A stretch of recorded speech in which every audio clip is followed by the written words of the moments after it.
തദ്ദേശ സ്വയംഭരണ സ്ഥാപനങ്ങൾ ഗ്രാമപ്രദേശങ്ങളിലെ ത്രിതല പഞ്ചായത്ത് സംവിധാനങ്ങളായ ഗ്രാമപഞ്ചായത്ത്, ബ്ലോക്ക് പഞ്ചായത്ത്, ജില്ലാ പഞ്ചായത്ത് തുടങ്ങിയവയും നഗരപ്രദേശങ്ങളിലെ ഭരണസ്ഥാപനങ്ങളായ മുനിസിപ്പാലിറ്റികൾ, കോർപ്പറേഷനുകൾ എന്നിവയും ഉൾക്കൊള്ളുന്നതാണ് തദ്ദേശ സ്വയംഭരണ സ്ഥാപനങ്ങൾ. ജനങ്ങൾക്ക് വേണ്ടി ജനങ്ങളാൽ നടത്തപ്പെടുന്ന ജനങ്ങളുടെ ഭരണമാണ് ജനാധിപത്യം. Abraham Lincoln. ജനങ്ങൾക്ക് വേണ്ടി ജനങ്ങളാൽ നടത്തപ്പെടുന്ന ജനങ്ങളുടെ ഭരണമാണ് ജനാധിപത്യം. Abraham Lincoln. ജനാധിപത്യത്തെക്കുറിച്ചുള്ള എൻ്റെ സങ്കല്പം അതിനു കീഴിൽ ഏറ്റവും ദുർബലനും ശക്തനും തുല്യമായ അവസരം ഉണ്ടായിരിക്കണം എന്നതാണ്. മഹാത്മാഗാന്ധി. ജനാധിപത്യത്തെക്കുറിച്ചുള്ള എൻ്റെ സങ്കല്പം അതിനു കീഴിൽ ഏറ്റവും ദുർബലനും ശക്തനും തുല്യമായ അവസരം ഉണ്ടായിരിക്കണം എന്നതാണ്. മഹാത്മാഗാന്ധി. പുരാതന ഗ്രീസിലെ ഏഥൻസിലാണ് ജനാധിപത്യത്തിൻ്റെ ആദ്യ രൂപം ഉദയം ചെയ്തത്. പൊതുകാര്യങ്ങളിൽ തീരുമാനമെടുക്കുന്ന പ്രക്രിയയിൽ എല്ലാ വിഭാഗം ജനങ്ങളെയും പങ്കെടുപ്പിച്ചിരുന്നില്ലെങ്കിലും ജനാധിപത്യം എന്ന ആശയം സംഭാവന ചെയ്യുന്നതിൽ ഏഥൻസ് പ്രധാന പങ്കുവഹിച്ചിട്ടുണ്ട്. ഇന്ന് നിലവിലുള്ള ജനാധിപത്യ രീതിയുടെ തുടക്കം യുണൈറ്റഡ് കിംഗ്ഡത്തിൻ്റെ ഭാഗമായ ഇംഗ്ലണ്ടിൽ നിന്നാണ്. തിരഞ്ഞെടുപ്പ്, ജനപ്രതിനിധികളുടെ ഭരണം, പാർലമെന്റ് എന്നീ സംവിധാനങ്ങൾ രൂപം കൊണ്ടത് ഇംഗ്ലണ്ടിലാണ്. പുരാതന ഗ്രീക്ക് ചരിത്രകാരനായ ഹെറോഡോട്ടസ് ആണ് ഡെമോക്രസി അഥവാ ജനാധിപത്യം എന്ന പദം ആദ്യമായിട്ട് ഉപയോഗിച്ചത്. പുരാതന ഗ്രീക്ക് ചരിത്രകാരനായ ഹെറോഡോട്ടസ് ആണ് ഡെമോക്രസി അഥവാ ജനാധിപത്യം എന്ന പദം ആദ്യമായി ഉപയോഗിച്ചത്. ഡെമോസ് ജനങ്ങൾ, ക്രാറ്റോസ് അധികാരം എന്നീ ഗ്രീക്കു പദങ്ങൾ ചേർന്നാണ് ഡെമോക്രസി ജനങ്ങളുടെ അധികാരം അഥവാ ഭരണം എന്ന വാക്ക് രൂപപ്പെട്ടത്. എന്താണ് ഗ്രാമസഭകൾ? ഒരു പ്രദേശത്തിൻ്റെ ഭരണവികസന പ്രക്രിയയിൽ എല്ലാ ജനങ്ങൾക്കും പങ്കാളിയാകാനും തീരുമാനങ്ങൾ എടുക്കുവാനും അവസരം ലഭിക്കുന്ന വേദികളാണ് ഗ്രാമസഭകൾ. ഒരു ഗ്രാമപഞ്ചായത്തിലെ ഓരോ വാർഡിലെയും വോട്ടർ പട്ടികയിൽ പേരു ചേർക്കപ്പെട്ട മുഴുവൻ ജനങ്ങളും ഗ്രാമസഭയിൽ അംഗങ്ങളാണ്. നഗരങ്ങളിൽ ഇവ വാർഡ് സഭകൾ എന്നറിയപ്പെടുന്നു. പങ്കാളിത്ത ജനാധിപത്യം, പ്രത്യക്ഷ ജനാധിപത്യം. ജനങ്ങൾ നേരിട്ട് ഭരണകാര്യങ്ങളിൽ പങ്കാളിയാകുന്ന ഭരണവ്യവസ്ഥയാണ് പങ്കാളിത്ത ജനാധിപത്യം അല്ലെങ്കിൽ പ്രത്യക്ഷ ജനാധിപത്യം. താരതമ്യേന ജനസംഖ്യയും ഭൂവിസ്തൃതിയും കുറഞ്ഞ പ്രദേശങ്ങളിലാണ് പ്രത്യക്ഷ ജനാധിപത്യം സാധ്യമാകുന്നത്. പരോക്ഷ ജനാധിപത്യം, പ്രാതിനിധ്യ ജനാധിപത്യം.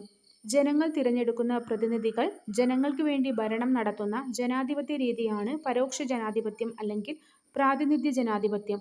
ഇന്ത്യയെപ്പോലെ ജനസംഖ്യയും ഭൂവിസ്തൃതിയും കൂടിയ രാജ്യങ്ങളിൽ പ്രാതിനിധ്യ ജനാധിപത്യമാണ് പ്രായോഗികമായിട്ടുള്ളത്. കേരള നിയമസഭ. കേരള സംസ്ഥാനത്തിൻ്റെ നിയമനിർമ്മാണ സഭയാണ് കേരള നിയമസഭ. തിരുവനന്തപുരത്താണ് നിയമസഭയുടെ ആസ്ഥാനം. 1888 സ്ഥാപിച്ച തിരുവിതാംകൂർ ലെജിസ്ലേറ്റീവ് കൗൺസിൽ, 1904 സ്ഥാപിതമായ ശ്രീമൂലം പ്രജാസഭ, 1949 തിരുക്കൊച്ചി നിയമനിർമ്മാണ സഭ എന്നിവ കേരള നിയമസഭയുടെ വഴികാട്ടികളാണ്. കേരള നിയമസഭയുടെ ആദ്യ സമ്മേളനം 1957 ഏപ്രിൽ 27 ആയിരുന്നു. എല്ലാ വർഷവും ഏപ്രിൽ 27 നിയമസഭാ ദിനമായിട്ട് ആചരിക്കുന്നു. 1888 സ്ഥാപിതമായ തിരുവിതാംകൂർ ലെജിസ്ലേറ്റീവ് കൗൺസിൽ, 1904 സ്ഥാപിതമായ ശ്രീമൂലം പ്രജാസഭ, 1949 തിരുക്കൊച്ചി നിയമനിർമ്മാണ സഭ എന്നിവയെല്ലാം കേരള നിയമസഭയുടെ വഴികാട്ടികളാണ്. ആദ്യ സമ്മേളനം നടന്നത് 1957 ഏപ്രിൽ 27 ജനാധിപത്യത്തിൻ്റെ സവിശേഷതകൾ. നിയമത്തിനു മുന്നിൽ എല്ലാവർക്കും തുല്യത ഉറപ്പുവരുത്തുന്ന നിയമവാഴ്ച. ജനങ്ങളും ഭരണകൂടത്തെയും തമ്മിൽ ബന്ധിപ്പിക്കാൻ സഹായിക്കുന്ന സ്വതന്ത്ര വാർത്താമാധ്യമങ്ങൾ. സ്വതന്ത്രവും നിഷ്പക്ഷവുമായ നീതിന്യായ വ്യവസ്ഥ. ഗവൺമെന്റിനെ വിമർശനങ്ങളിലൂടെ മെച്ചപ്പെടുത്തുവാൻ സഹായിക്കുന്ന പ്രതിപക്ഷം. സ്വതന്ത്രവും നീതിപൂർവവുമായ തിരഞ്ഞെടുപ്പ്. ജനാധിപത്യ സംവിധാനത്തിൽ ജനങ്ങൾക്കാണ് പരമമായ അധികാരം. സാർവത്രിക പ്രായപൂർത്തി വോട്ടവകാശം. യാതൊരു വിവേചനങ്ങളുമില്ലാതെ നിശ്ചിത പ്രായം പൂർത്തിയായ എല്ലാവർക്കും തിരഞ്ഞെടുപ്പിൽ വോട്ട് ചെയ്യുവാനുള്ള അവകാശത്തെയാണ് സാർവത്രിക പ്രായപൂർത്തി വോട്ടവകാശം എന്ന് പറയുന്നത്. 1989 വരെ ഇന്ത്യയിൽ വോട്ടവകാശത്തിനുള്ള പ്രായം 21 വയസ്സായിരുന്നു. ഇപ്പോൾ ഇത് 18 വയസ്സാണ്. 1989 വരെ ഇന്ത്യയിൽ വോട്ടവകാശത്തിനുള്ള പ്രായം 21 വയസ്സായിരുന്നു. തിരഞ്ഞെടുപ്പിൻ്റെ വിവിധ ഘട്ടങ്ങൾ. തിരഞ്ഞെടുപ്പ് ഉദ്യോഗസ്ഥരെ നിയമിക്കൽ, തിരഞ്ഞെടുപ്പ് വിജ്ഞാപനം, നാമനിർദ്ദേശ പത്രിക സമർപ്പിക്കൽ, പത്രിക സൂക്ഷ്മമായി പരിശോധിക്കൽ, നാമനിർദ്ദേശ പത്രിക പിൻവലിക്കൽ, തിരഞ്ഞെടുപ്പ് പ്രചരണം, വോട്ടെടുപ്പ്, വോട്ടെണ്ണലും ഫലപ്രഖ്യാപനവും. കേന്ദ്ര തിരഞ്ഞെടുപ്പ് കമ്മീഷൻ രാഷ്ട്രപതി, ഉപരാഷ്ട്രപതി എന്നീ പദവികളിലേക്കും പാർലമെന്റ്, സംസ്ഥാന നിയമസഭകൾ എന്നിവിടങ്ങളിലേക്കും സ്വതന്ത്രവും നീതിപൂർവവുമായ തിരഞ്ഞെടുപ്പ് നടത്തുകയാണ് തിരഞ്ഞെടുപ്പ് കമ്മീഷന്റെ ചുമതല. 3 അംഗങ്ങളുള്ള തിരഞ്ഞെടുപ്പ് കമ്മീഷനിൽ മുഖ്യ തിരഞ്ഞെടുപ്പ് കമ്മീഷണർ ഉൾപ്പെടെ എല്ലാവരെയും നിയമിക്കുന്നത് രാഷ്ട്രപതിയാണ്. ഒരു രാഷ്ട്രത്തിലെ ഗവൺമെന്റിന്റെ സംഘാടനത്തിലും പ്രവർത്തനത്തിലും ആവശ്യമായ അടിസ്ഥാന നിയമങ്ങൾ, തത്ത്വങ്ങൾ, വ്യവസ്ഥകൾ എന്നിവയടങ്ങിയ ആധികാരിക രേഖയാണ് ഭരണഘടന. ഭരണഘടനയുടെ മുൻഗാമികൾ. ഭരണഘടന എന്ന ആശയം രൂപപ്പെടുന്നതിനിടയാക്കിയ ചരിത്രം. ഹമ്മുറാബിയുടെ നിയമസംഹിത. ലോകത്തിലെ ഏറ്റവും പഴക്കം ചെന്ന നിയമസംഹിതകളിൽ ഒന്നാണ് പുരാതന ബാബിലോണിയയിലെ ഭരണാധികാരിയായിരുന്ന ഹമ്മുറാബിയുടെ നിയമസംഹിത. ഒരു രാജ്യത്തിന്റെ അടിസ്ഥാന നിയമങ്ങളെ ധിക്കരിക്കാൻ ആർക്കും അധികാരമില്ല എന്ന് ഈ നിയമസംഹിത അനുശാസിക്കുന്നു. Magna Carta. ഇംഗ്ലണ്ടിലെ ജനങ്ങൾ രാജാക്കന്മാരുടെ ഏകാധിപത്യത്തിൽ വീർപ്പുമുട്ടിയിരുന്നു. ഇതിനെതിരെ സി. 1215 ജോൺ രാജാവിനെ തടഞ്ഞുവെച്ച് ജനങ്ങൾ ഒപ്പുവെപ്പിച്ച പ്രമാണമാണ് മാഗ്ന കാർട്ട. രാജാവും ഭരണകൂടവും നിയമത്തിന് അതീതരല്ല എന്നാണ് ഇത് വ്യക്തമാക്കുന്നത്. മനുഷ്യാവകാശങ്ങളുടെ ചരിത്രത്തിലെ നാഴികക്കല്ലായി മാഗ്ന കാർട്ടയെ കണക്കാക്കാം. ഹമ്മുറാബിയുടെ നിയമസംഹിത ബി.സി.ഇ. 1792 മുതൽ 1750 വരെ. Magna Carta 1215. മഹത്തായ വിപ്ലവം. 17-ാം നൂറ്റാണ്ടിൽ ഇംഗ്ലണ്ടിൽ പാർലമെന്റിന്റെ താൽപര്യങ്ങൾക്ക് വിരുദ്ധമായി പ്രവർത്തിച്ച രാജാക്കന്മാരും പാർലമെന്റും തമ്മിൽ നിരവധി സംഘർഷങ്ങളുണ്ടായി. അതിൽ പ്രധാനപ്പെട്ടതാണ് സി. 1688 മഹത്തായ വിപ്ലവം. രാജാവിന്റെ സ്വേച്ഛാധിപത്യം അവസാനിപ്പിക്കുവാനും പാർലമെന്റിന്റെ അധികാരം വർദ്ധിപ്പിക്കുവാനും ഈ വിപ്ലവത്തിലൂടെ കഴിഞ്ഞു. രാജാധികാരം പാർലമെന്റിന്റെ നിയന്ത്രണങ്ങൾക്ക് വിധേയമാകുകയും ചെയ്തു. ഇംഗ്ലണ്ടിൽ പാർലമെന്റിന് അധികാരം നൽകുന്ന ഭരണഘടനാ രൂപീകരണത്തിന് ഇത് വഴിയൊരുക്കി. അമേരിക്കൻ സ്വാതന്ത്ര്യപ്രഖ്യാപനം. ബ്രിട്ടന്റെ അധീനതയിലായിരുന്ന 13 വടക്കേ അമേരിക്കൻ കോളനികൾ ബ്രിട്ടന്റെ തെറ്റായ നയങ്ങൾക്കെതിരെ പോരാട്ടം നടത്തി. തുടർന്ന് സി. 1776 ഈ കോളനികൾ നടത്തിയ പ്രഖ്യാപനമാണ് അമേരിക്കൻ സ്വാതന്ത്ര്യപ്രഖ്യാപനം. ഗവൺമെന്റിനെ നീക്കം ചെയ്യാൻ ജനങ്ങൾക്ക് അധികാരമുണ്ട് എന്ന് ബോധ്യപ്പെടുത്താൻ ഈ പ്രഖ്യാപനത്തിലൂടെ കഴിഞ്ഞു. ലോകത്തിലെ ആദ്യത്തെ എഴുതപ്പെട്ട ഭരണഘടനയായ അമേരിക്കൻ ഭരണഘടനയുടെ രൂപീകരണത്തിനും ഇത് കാരണമായി. ഫ്രഞ്ച് വിപ്ലവം. സ്വാതന്ത്ര്യം, സമത്വം, സാഹോദര്യം എന്നീ മുദ്രാവാക്യങ്ങൾ ഉയർത്തി ഫ്രഞ്ച് ജനത 1789 നടത്തിയ വിപ്ലവമാണിത്. രാജാധികാരത്തിനെതിരെ ജനങ്ങളുടെ പരമാധികാരം എന്ന ആശയം അംഗീകരിക്കപ്പെട്ടത് ഈ വിപ്ലവത്തിലൂടെയാണ്. ഇതോടെ ഫ്രാൻസിൽ ഒരു ഭരണഘടന രൂപപ്പെടുകയും രാജാവിന്റെ അധികാരങ്ങൾ ഭരണഘടനയ്ക്ക് വിധേയമാക്കപ്പെടുകയും ചെയ്തു. ഭരണഘടനകൾ പലതരം. ഭരണഘടനയെ അവയുടെ സ്വഭാവം, മാറ്റം വരുത്തിയിട്ടുള്ള പ്രക്രിയ, രൂപം കൊണ്ട രീതി എന്നിവയുടെ അടിസ്ഥാനത്തിൽ പലതായി തരംതിരിക്കാം. ഭരണഘടന സ്വഭാവത്തിന്റെ അടിസ്ഥാനത്തിൽ ലിഖിതം, അലിഖിതം, മാറ്റം വരുത്തുവാനുള്ള പ്രക്രിയ, ദൃഢമായത്, അയവുള്ളത്, രൂപം കൊണ്ട രീതി, നടപ്പിലാക്കിയത്, പരിണമിച്ചത്. ലിഖിത ഭരണഘടന ഒരു രാഷ്ട്രത്തിന്റെ അടിസ്ഥാന തത്ത്വങ്ങളും നിയമങ്ങളും വ്യവസ്ഥാപിതമായ രീതിയിൽ എഴുതി തയ്യാറാക്കിയ പുസ്തക രൂപത്തിൽ ക്രോഡീകരിച്ചിരിക്കുന്നതാണ് ലിഖിത ഭരണഘടന. ഇതിനുദാഹരണമാണ് ഇന്ത്യ, അമേരിക്കൻ ഐക്യനാടുകൾ, USA എന്നിവ.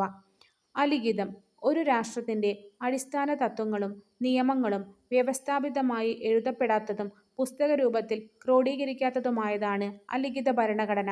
ഇതിന് ഉദാഹരണമാണ് യുണൈറ്റഡ് കിങ്ഡം, ന്യൂസിലാൻഡ്. ദൃഢമായത് മാറ്റം വരുത്തുന്നതിന് ഭേദഗതി, കർശനമായ നടപടിക്രമങ്ങൾ ആവശ്യമുള്ള ഭരണഘടനയാണ് ദൃഢമായ ഭരണഘടന. ഇതിനുദാഹരണമാണ് അമേരിക്കൻ ഐക്യനാടുകൾ, ഓസ്ട്രേലിയ. അയവുള്ള ഭരണഘടന എളുപ്പത്തിൽ മാറ്റം വരുത്താൻ കഴിയുന്ന ഭരണഘടനയാണ് അയവുള്ളത്. ഉദാഹരണം യുണൈറ്റഡ് കിങ്ഡം, ന്യൂസിലാൻഡ്. നടപ്പിലാക്കിയത് ഭരണഘടനാ നിർമ്മാണ സഭയുടെയോ കൗൺസിലിന്റെയോ രൂപീകരണ ശേഷം എഴുതി തയ്യാറാക്കി പ്രാബല്യത്തിൽ വരുന്ന ഭരണഘടനയാണ് നടപ്പിലാക്കിയ ഭരണഘടന. അമേരിക്കൻ ഐക്യനാടുകളുടെയും ഇന്ത്യയുടെയും ഭരണഘടന നടപ്പിലാക്കിയതാണ്. പരിണമിച്ചത്. ക്രമേണയുള്ള മാറ്റങ്ങളുടെ ഫലമായി രൂപപ്പെട്ട ഭരണഘടനാ കരാറുകൾ, വിധിന്യായങ്ങൾ, നിയമങ്ങൾ, സമ്പ്രദായങ്ങൾ എന്നീ രൂപത്തിലുള്ള വ്യവസ്ഥകളും വഴക്കങ്ങളും ഇതിൽ ഉൾപ്പെടുന്നു. ഇതിനുദാഹരണമാണ് യുണൈറ്റഡ് കിങ്ഡം, കാനഡ. ഭരണഘടന. അവശ്യഗുണങ്ങൾ. സമഗ്രത. ഗവൺമെന്റിന്റെ അധികാരങ്ങൾ, പൗരരുടെ അവകാശങ്ങൾ, കടമകൾ എന്നിവ സമഗ്രമായി പ്രതിപാദിച്ചിരിക്കണം. സംക്ഷിപ്തത. അവശ്യ വ്യവസ്ഥകൾ ഉൾക്കൊള്ളുന്നതും കൃത്യവുമായിരിക്കണം. വ്യക്തത. ഭരണഘടനയിലെ വ്യവസ്ഥകൾ വ്യക്തമായി പ്രതിപാദിച്ചിരിക്കണം. ചലനാത്മകത. മാറുന്ന സാഹചര്യങ്ങൾക്കനുസരിച്ച് കാലോചിതമായ മാറ്റം വരുത്താൻ കഴിയണം. അനുയോജ്യത. ജനങ്ങളുടെ ആവശ്യങ്ങളും അഭിലാഷങ്ങളും നിറവേറുന്നതിന് അനുയോജ്യമായിരിക്കണം. എല്ലാ പ്രതിസന്ധികളിൽ നിന്നും രക്ഷാകർതൃത്വത്തിൽ നിന്നും ഇന്ത്യയെ മോചിപ്പിക്കുന്ന ഒരു ഭരണഘടനയ്ക്കായി ഞാൻ പരിശ്രമിക്കും. ഏറ്റവും ദരിദ്രരായ മനുഷ്യർക്ക് രാജ്യത്തെ രൂപപ്പെടുത്തുന്നതിൽ കാര്യക്ഷമമായ ശബ്ദമുണ്ടാക്കുകയും രാജ്യം അവരുടേതാണെന്നും അവർക്കു തോന്നുകയും ചെയ്യണം.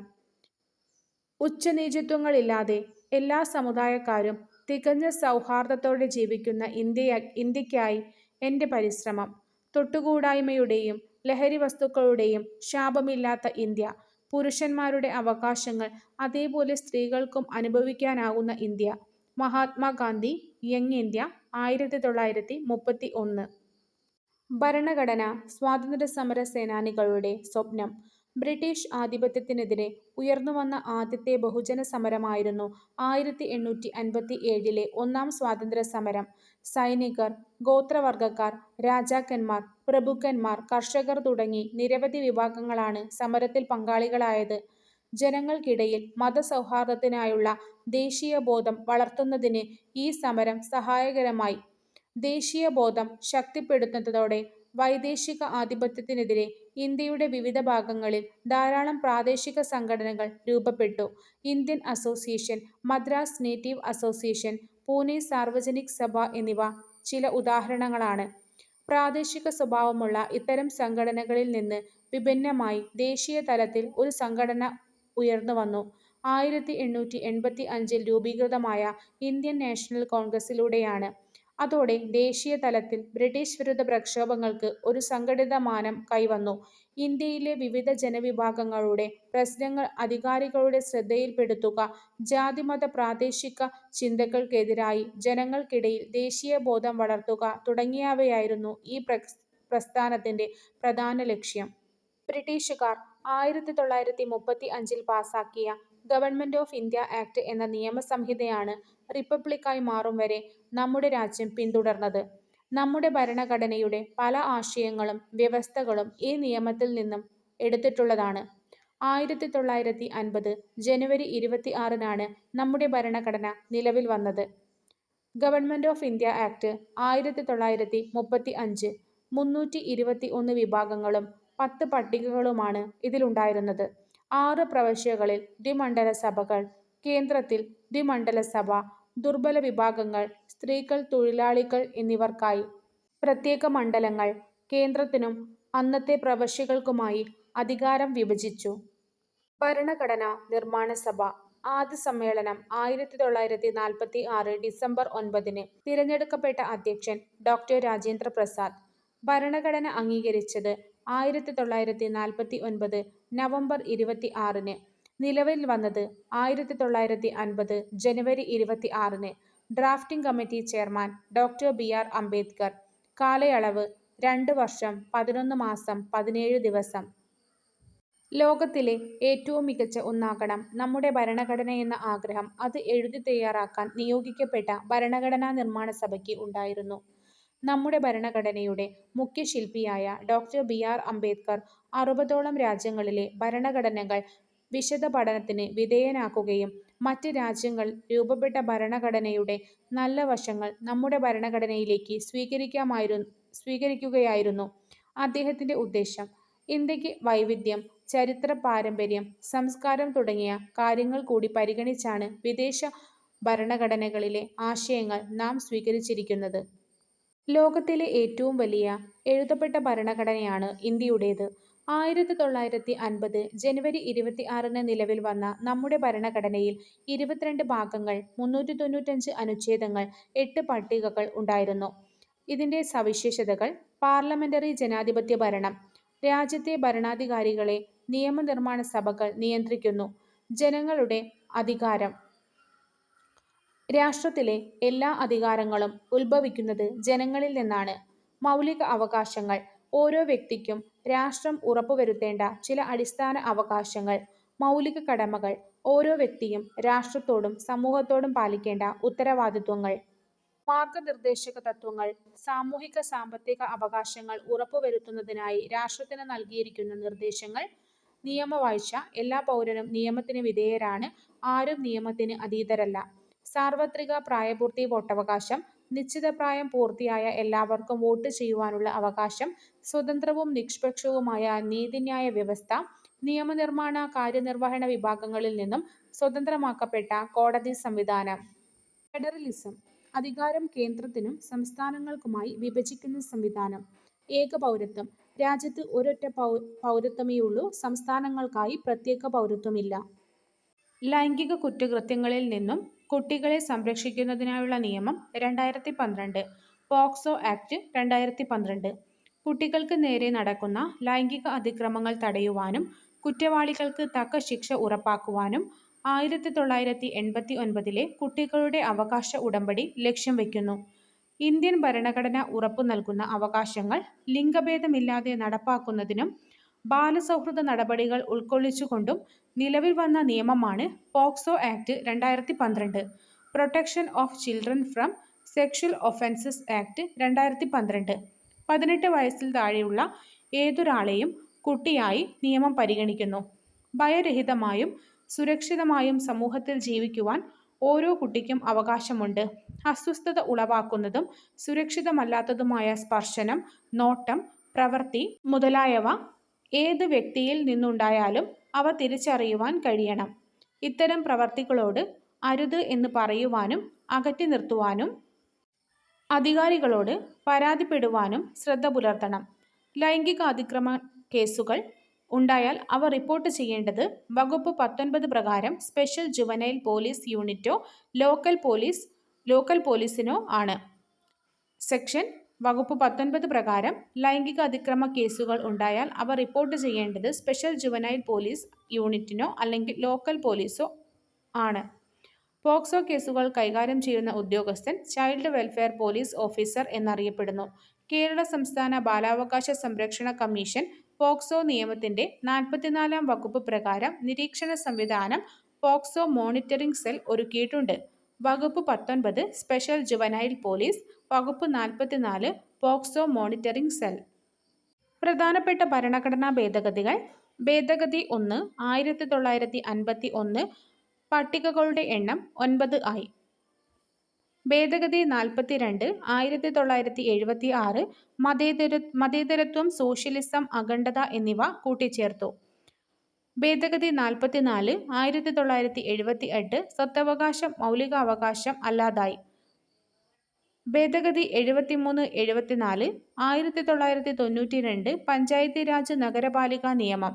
ഭേദഗതി 86 2002 വിദ്യാഭ്യാസം മൗലികാവകാശമാക്കി.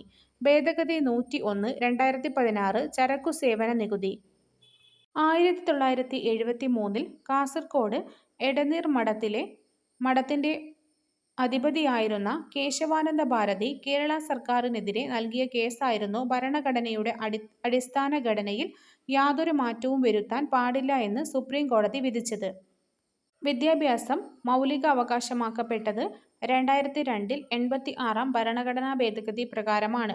ഈ വ്യവസ്ഥകൾ ഭരണഘടനയിൽ 21A വകുപ്പായി ചേർത്തിട്ടുണ്ട്. ഈ ഭേദഗതി അനുസരിച്ച് 2009 ഓഗസ്റ്റ് 4 നിലവിൽ വന്ന നിയമം വിദ്യാഭ്യാസ അവകാശ നിയമം 2009 6 മുതൽ 16 വയസ്സ് വരെ പ്രായമുള്ള എല്ലാ കുട്ടികൾക്കും സൗജന്യവും നിർബന്ധിതവുമായ വിദ്യാഭ്യാസം നടപ്പിലാക്കി. ചെറുഭരണഘടന. 1976 42-ാം ഭരണഘടനാ ഭേദഗതി വഴി മതേതരത്വം, സോഷ്യലിസം, അഖണ്ഡത എന്നീ വാക്കുകൾ ഭരണഘടനയുടെ ആമുഖത്തിൽ എഴുതിച്ചേർത്തു. ഭരണഘടനയിൽ വേറെയും ചില മാറ്റങ്ങൾ ഈ ഭേദഗതിയിലൂടെ വരുത്തി.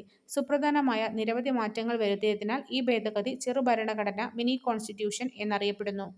സമത്വത്തിന്റെ അഭാവത്തിൽ സ്വാതന്ത്ര്യം അനേകരുടെ മേൽ ചുരുക്കം ചിലരുടെ ആധിപത്യം സൃഷ്ടിക്കും.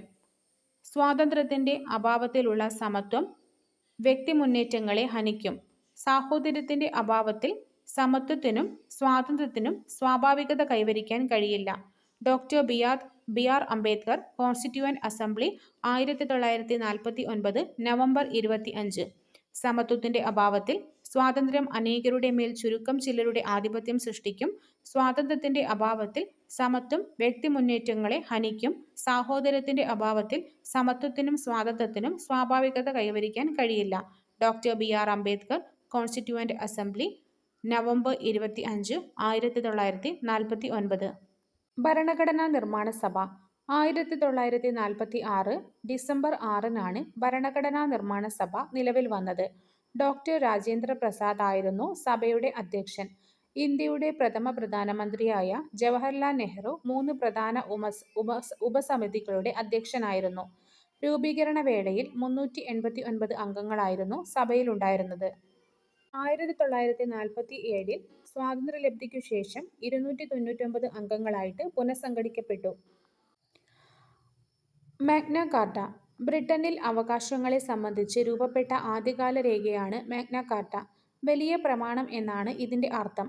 രാജാവും രാജാവിന്റെ ഭരണകൂടവും നിയമത്തിനധീതരല്ല എന്ന് പ്രഖ്യാപിക്കുന്ന ഔദ്യോഗിക പ്രമാണമാണിത്. 1215 ഇംഗ്ലണ്ടിലെ ഭരണാധികാരിയായിരുന്ന ജോൺ രാജാവിനെ ഈ രേഖയിൽ ജനങ്ങൾ നിർബന്ധിപ്പിച്ച് ഒപ്പുവെപ്പിക്കുകയുണ്ടായിരുന്നു. ബ്രിട്ടീഷ് പാർലമെന്റിന്റെ അധികാരങ്ങളും നിയമതത്ത്വങ്ങൾക്കും ഇത് പിന്നീട് അടിസ്ഥാനമായി മാറി. ഇംഗ്ലണ്ടിലെ petition of rights, bill of rights എന്നീ അവകാശ രേഖകൾ മാഗ്ന കാർട്ടയുടെ സ്വാധീനത്താൽ രൂപപ്പെട്ടവയാണ്. അമേരിക്കൻ അവകാശ പത്രിക അമേരിക്കൻ ഭരണഘടനയിൽ ഉൾക്കൊള്ളിച്ചിട്ടുള്ള അവകാശ പത്രികയാണ് അവകാശങ്ങളെക്കുറിച്ച് പ്രതിപാദിച്ചിരിക്കുന്നത്. മതവിശ്വാസത്തിലുള്ള അവകാശം, അഭിപ്രായ പ്രകടനത്തിനുള്ള അവകാശം, മാധ്യമപ്രവർത്തനത്തിനുള്ള അവകാശം, സമാധാനപരമായി സംഘം ചേരുവാനുള്ള അവകാശം, ജീവനും സ്വത്തിനും സംരക്ഷണത്തിനുമുള്ള അവകാശം തുടങ്ങിയ അവകാശങ്ങൾ അമേരിക്കൻ ഭരണഘടന പൗരർക്ക് ഉറപ്പു നൽകുന്നു. അമേരിക്കൻ അവകാശ പത്രിക 1789. ഫ്രഞ്ച് വിപ്ലവത്തെ തുടർന്നുണ്ടായ മനുഷ്യാവകാശ പ്രഖ്യാപനം 1789. ഐക്യരാഷ്ട്രസഭയുടെ സാർവദേശീയ മനുഷ്യാവകാശ പ്രഖ്യാപനം 1948. ഫ്രാൻസിലെ മനുഷ്യാവകാശ പ്രഖ്യാപനം 1789 ഫ്രാൻസിലെ ദേശീയ അസംബ്ലി പ്രഖ്യാപിച്ച അവകാശ രേഖയാണ് മനുഷ്യാവകാശ പ്രഖ്യാപനം. എല്ലാ പൗരർക്കും വ്യക്തിഗതവും കൂട്ടായതുമായ അവകാശങ്ങൾ ഈ രേഖ പ്രഖ്യാപിക്കുന്നുണ്ട്. നവംബർ 26 ഇന്ത്യയിൽ ഭരണഘടനാ ദിനമായിട്ട് ആചരിക്കുന്നു. 1949 നവംബർ 26 ഭരണഘടനാ നിർമ്മാണ സഭ ഇന്ത്യൻ ഭരണഘടന അംഗീകരിച്ചതിന്റെ ഓർമ്മയ്ക്കായിട്ടാണ് ഈ ദിനം ആചരിക്കുന്നത്. ഇന്ത്യൻ ഭരണഘടനയുടെ ഭാഗം 3 മൗലിക അവകാശങ്ങൾ ചേർത്തിരിക്കുന്നത്. സാധാരണയായിട്ട് നിയമപരമായ അവകാശങ്ങളെ സംരക്ഷിക്കുകയും നടപ്പിലാക്കുകയും ചെയ്യുന്നത് സാധാരണ നിയമങ്ങളാണ്. എന്നാൽ മൗലിക അവകാശങ്ങളെ സംരക്ഷിക്കുന്നതും ഉറപ്പുവരുത്തുന്നതും ഭരണഘടനയാണ്. മൗലിക അവകാശങ്ങൾ: സമത്വത്തിനുള്ള അവകാശം അനുച്ഛേദം 14 മുതൽ 18 വരെ, സ്വാതന്ത്ര്യത്തിനുള്ള അവകാശം അനുച്ഛേദം 19 മുതൽ 22 വരെ, ചൂഷണത്തിനെതിരായ അവകാശം അനുച്ഛേദം 23, 24, മതസ്വാതന്ത്ര്യത്തിനുള്ള അവകാശം അനുച്ഛേദം 25 മുതൽ 28 വരെ, സാംസ്കാരികവും വിദ്യാഭ്യാസപരവുമായ അവകാശം അനുച്ഛേദം 29, 30, ഭരണഘടനാപരമായ പരിഹാരങ്ങൾക്കുള്ള അവകാശം അനുച്ഛേദം 32. റിട്ടുകൾ: ഹേബിയസ് കോർപ്പസ് അന്യായമായി തടങ്കലിൽ വച്ചിരിക്കുന്ന ഒരാളെ കോടതിക്ക് മുൻപാകെ ഹാജരാക്കാൻ ആവശ്യപ്പെട്ടുകൊണ്ട് കോടതി പുറപ്പെടുവിക്കുന്ന ഉത്തരവ്. മാൻഡമസ്: ഒരു ഉദ്യോഗസ്ഥൻ തന്റെ നിയമപരമായ കർത്തവ്യം നിറവേറ്റാതിരിക്കുന്നതുമൂലം മറ്റൊരു വ്യക്തിയുടെ അവകാശം ഹനിക്കപ്പെടുന്നതായിട്ട് കോടതി കണ്ടെത്തുമ്പോൾ പുറപ്പെടുവിക്കുന്ന ഉത്തരവ്. പ്രൊഹിബിഷൻ: തങ്ങളുടെ അധികാരപരിധിയിൽ വരാത്ത ഒരു കേസ് കീഴ്ക്കോടതിയിൽ പരിഗണിക്കുന്നത് വിലക്കിക്കൊണ്ടുള്ള സുപ്രീം കോടതിയുടെയോ ഹൈക്കോടതിയുടെയോ ഉത്തരവ്. ക്വോ വാറന്റോ: ഒരു ഉദ്യോഗസ്ഥൻ അർഹതയില്ലാത്ത സ്ഥാനം വഹിക്കുന്നത് തടഞ്ഞുകൊണ്ട് കോടതി പുറപ്പെടുവിക്കുന്ന ഉത്തരവ്. സെർഷ്യോററി: ഒരു കീഴ്ക്കോടതിയുടെ പരിഗണനയിലിരിക്കുന്ന കേസ് മേൽക്കോടതിയിലേക്ക് കൈമാറ്റം ചെയ്യുവാനുള്ള ഉത്തരവ്. രാഷ്ട്രനയത്തിന്റെ നിർദ്ദേശക തത്വങ്ങൾ: അവകാശങ്ങൾക്കും സ്വാതന്ത്ര്യങ്ങൾക്കുമൊപ്പം സാമൂഹിക സാമ്പത്തിക നീതിക്കും തുല്യ പ്രാധാന്യമുണ്ട്. ഇത് കൈവരിക്കുന്നതിനുള്ള ആശയങ്ങളാണ് രാഷ്ട്രനയത്തിന്റെ നിർദ്ദേശക തത്വങ്ങളിൽ ഉൾപ്പെട്ടിരിക്കുന്നത്. എല്ലാ വിഭാഗം ജനങ്ങളുടെയും ക്ഷേമം പുരോഗതിയും ഉറപ്പുവരുത്തിക്കൊണ്ട് ക്ഷേമരാഷ്ട്രം സ്ഥാപിക്കുകയാണ് ഇതിന്റെ ലക്ഷ്യം. മൗലിക അവകാശങ്ങളിൽ നിന്നും വ്യത്യസ്തമായി ഇവ കോടതിയുടെ പിൻബലത്തോടെ നടപ്പിലാക്കാൻ കഴിയുന്നവയല്ല. അതേസമയം ഈ നിർദ്ദേശക തത്വങ്ങൾ അതേസമയം സർക്കാരുകൾക്ക് നയങ്ങളും പരിപാടികളും ആവിഷ്കരിക്കുമ്പോൾ ഈ നിർദ്ദേശക തത്വങ്ങൾക്ക് മതിയായ പരിഗണന നൽകേണ്ടതുണ്ട്. ഭരണഘടനയുടെ ഭാഗം 4-ൽ അനുച്ഛേദം 36 മുതൽ 51 വരെയാണ് നിർദ്ദേശക തത്വങ്ങൾ ഉൾക്കൊള്ളിച്ചിരിക്കുന്നത്. ഭരണനിർവഹണത്തിലും നിയമനിർമ്മാണത്തിലും സർക്കാരുകൾ പാലിക്കേണ്ട നിർദ്ദേശങ്ങളാണിവ. ഉദാര ആശയങ്ങൾ: അന്താരാഷ്ട്ര സമാധാനവും സുരക്ഷിതത്വവും അഭിവൃദ്ധിപ്പെടുത്തുക. പൗരർക്ക് ഏകരൂപമായ നിയമസംഹിത. തുല്യനീതിയും സൗജന്യ നിയമസഹായവും. 6 വയസ്സിൽ താഴെയുള്ള കുട്ടികൾക്ക് പരിചരണവും വിദ്യാഭ്യാസവും വ്യവസ്ഥ ചെയ്യൽ. പരിസ്ഥിതി, കന്നുകാലി, വന്യജീവി സംരക്ഷണം. സോഷ്യലിസ്റ്റ് ആശയങ്ങൾ: തൊഴിലാളികൾക്ക് ജീവിക്കാനാവശ്യമായ വേതനം. സ്ത്രീകൾക്കും പുരുഷർക്കും തുല്യ ജോലിക്ക് തുല്യവേതനം. വ്യവസായശാലകളിൽ നടത്തിപ്പിൽ തൊഴിലാളികളുടെ പങ്കാളിത്തം. തൊഴിൽ ചെയ്യുന്നതിനുള്ള അവകാശം. നീതിപൂർവവും മാനുഷികവുമായ തൊഴിൽ സാഹചര്യങ്ങളും പ്രസവാനുകൂല്യങ്ങളും ഉറപ്പുവരുത്തുക. ഗാന്ധിയൻ ആശയങ്ങൾ: ഗ്രാമപഞ്ചായത്തുകൾ സംഘടിപ്പിക്കുക. കുടിൽ വ്യവസായങ്ങൾ പരിപോഷിപ്പിക്കുക. കൃഷിയും മൃഗസംരക്ഷണവും. ലഹരിപാനീയങ്ങളുടെയും ആരോഗ്യത്തിന് ഹാനികരമായ മരുന്നുകളുടെയും ഉപഭോഗത്തിനുള്ള നിരോധനം. പട്ടികജാതി പട്ടികവർഗ വിഭാഗങ്ങളുടെയും മറ്റ് ദുർബല വിഭാഗങ്ങളുടെയും ഉന്നമനം. നിർദ്ദേശക തത്വങ്ങൾ പ്രയോഗത്തിൽ. സാമൂഹിക സാമ്പത്തിക നീതി ലക്ഷ്യം വെച്ചുകൊണ്ടുള്ള നിർദ്ദേശങ്ങളാണ് രാഷ്ട്രനയത്തിന്റെ നിർദ്ദേശക തത്വങ്ങളായിട്ട് ഭരണഘടനയിൽ ഉൾക്കൊള്ളിച്ചിരിക്കുന്നത്. കാലാകാലങ്ങളിൽ ആവശ്യാനുസൃതം ഈ നിർദ്ദേശങ്ങൾ പലതും നിയമനിർമ്മാണത്തിലൂടെ നടപ്പിലാക്കിയിട്ടുണ്ട്. ഗ്രാമപഞ്ചായത്തുകൾ സംഘടിപ്പിക്കുക എന്ന ഗാന്ധിയൻ ആശയമാണ് 1993-ലെ പഞ്ചായത്തി രാജ് നഗരപാലിക നിയമങ്ങളിലൂടെ നടപ്പിലാക്കിയിട്ടുള്ളത്. ഉദാര ആശയങ്ങൾ: സൗജന്യ വിദ്യാഭ്യാസം. 2009-ലെ വിദ്യാഭ്യാസ അവകാശ നിയമം. 1986-ലെ പരിസ്ഥിതി സംരക്ഷണ നിയമവും ഉദാര ആശയത്തിന്റെ പ്രതിഫലനമാണ്. 1976-ലെ തുല്യവേതന നിയമം സോഷ്യലിസ്റ്റ് ആശയത്തിന് മുൻതൂക്കം നൽകി. മൗലിക കർത്തവ്യങ്ങൾ: ഓരോരുത്തരും ഓർക്കേണ്ടത് ഞാനൊരു ഇന്ത്യക്കാരനായിരിക്കുമ്പോൾ തന്നെ എനിക്ക് എല്ലാ അവകാശങ്ങളോടൊപ്പം നിയതമായ ചുമതലകളും ഉണ്ടെന്നാണ്. സർദാർ വല്ലഭായ് പട്ടേൽ.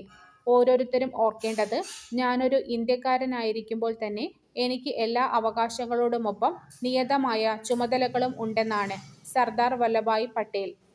പ്രത്യക്ഷ ജനാധിപത്യ മാർഗങ്ങൾ: ജനഹിത പരിശോധന.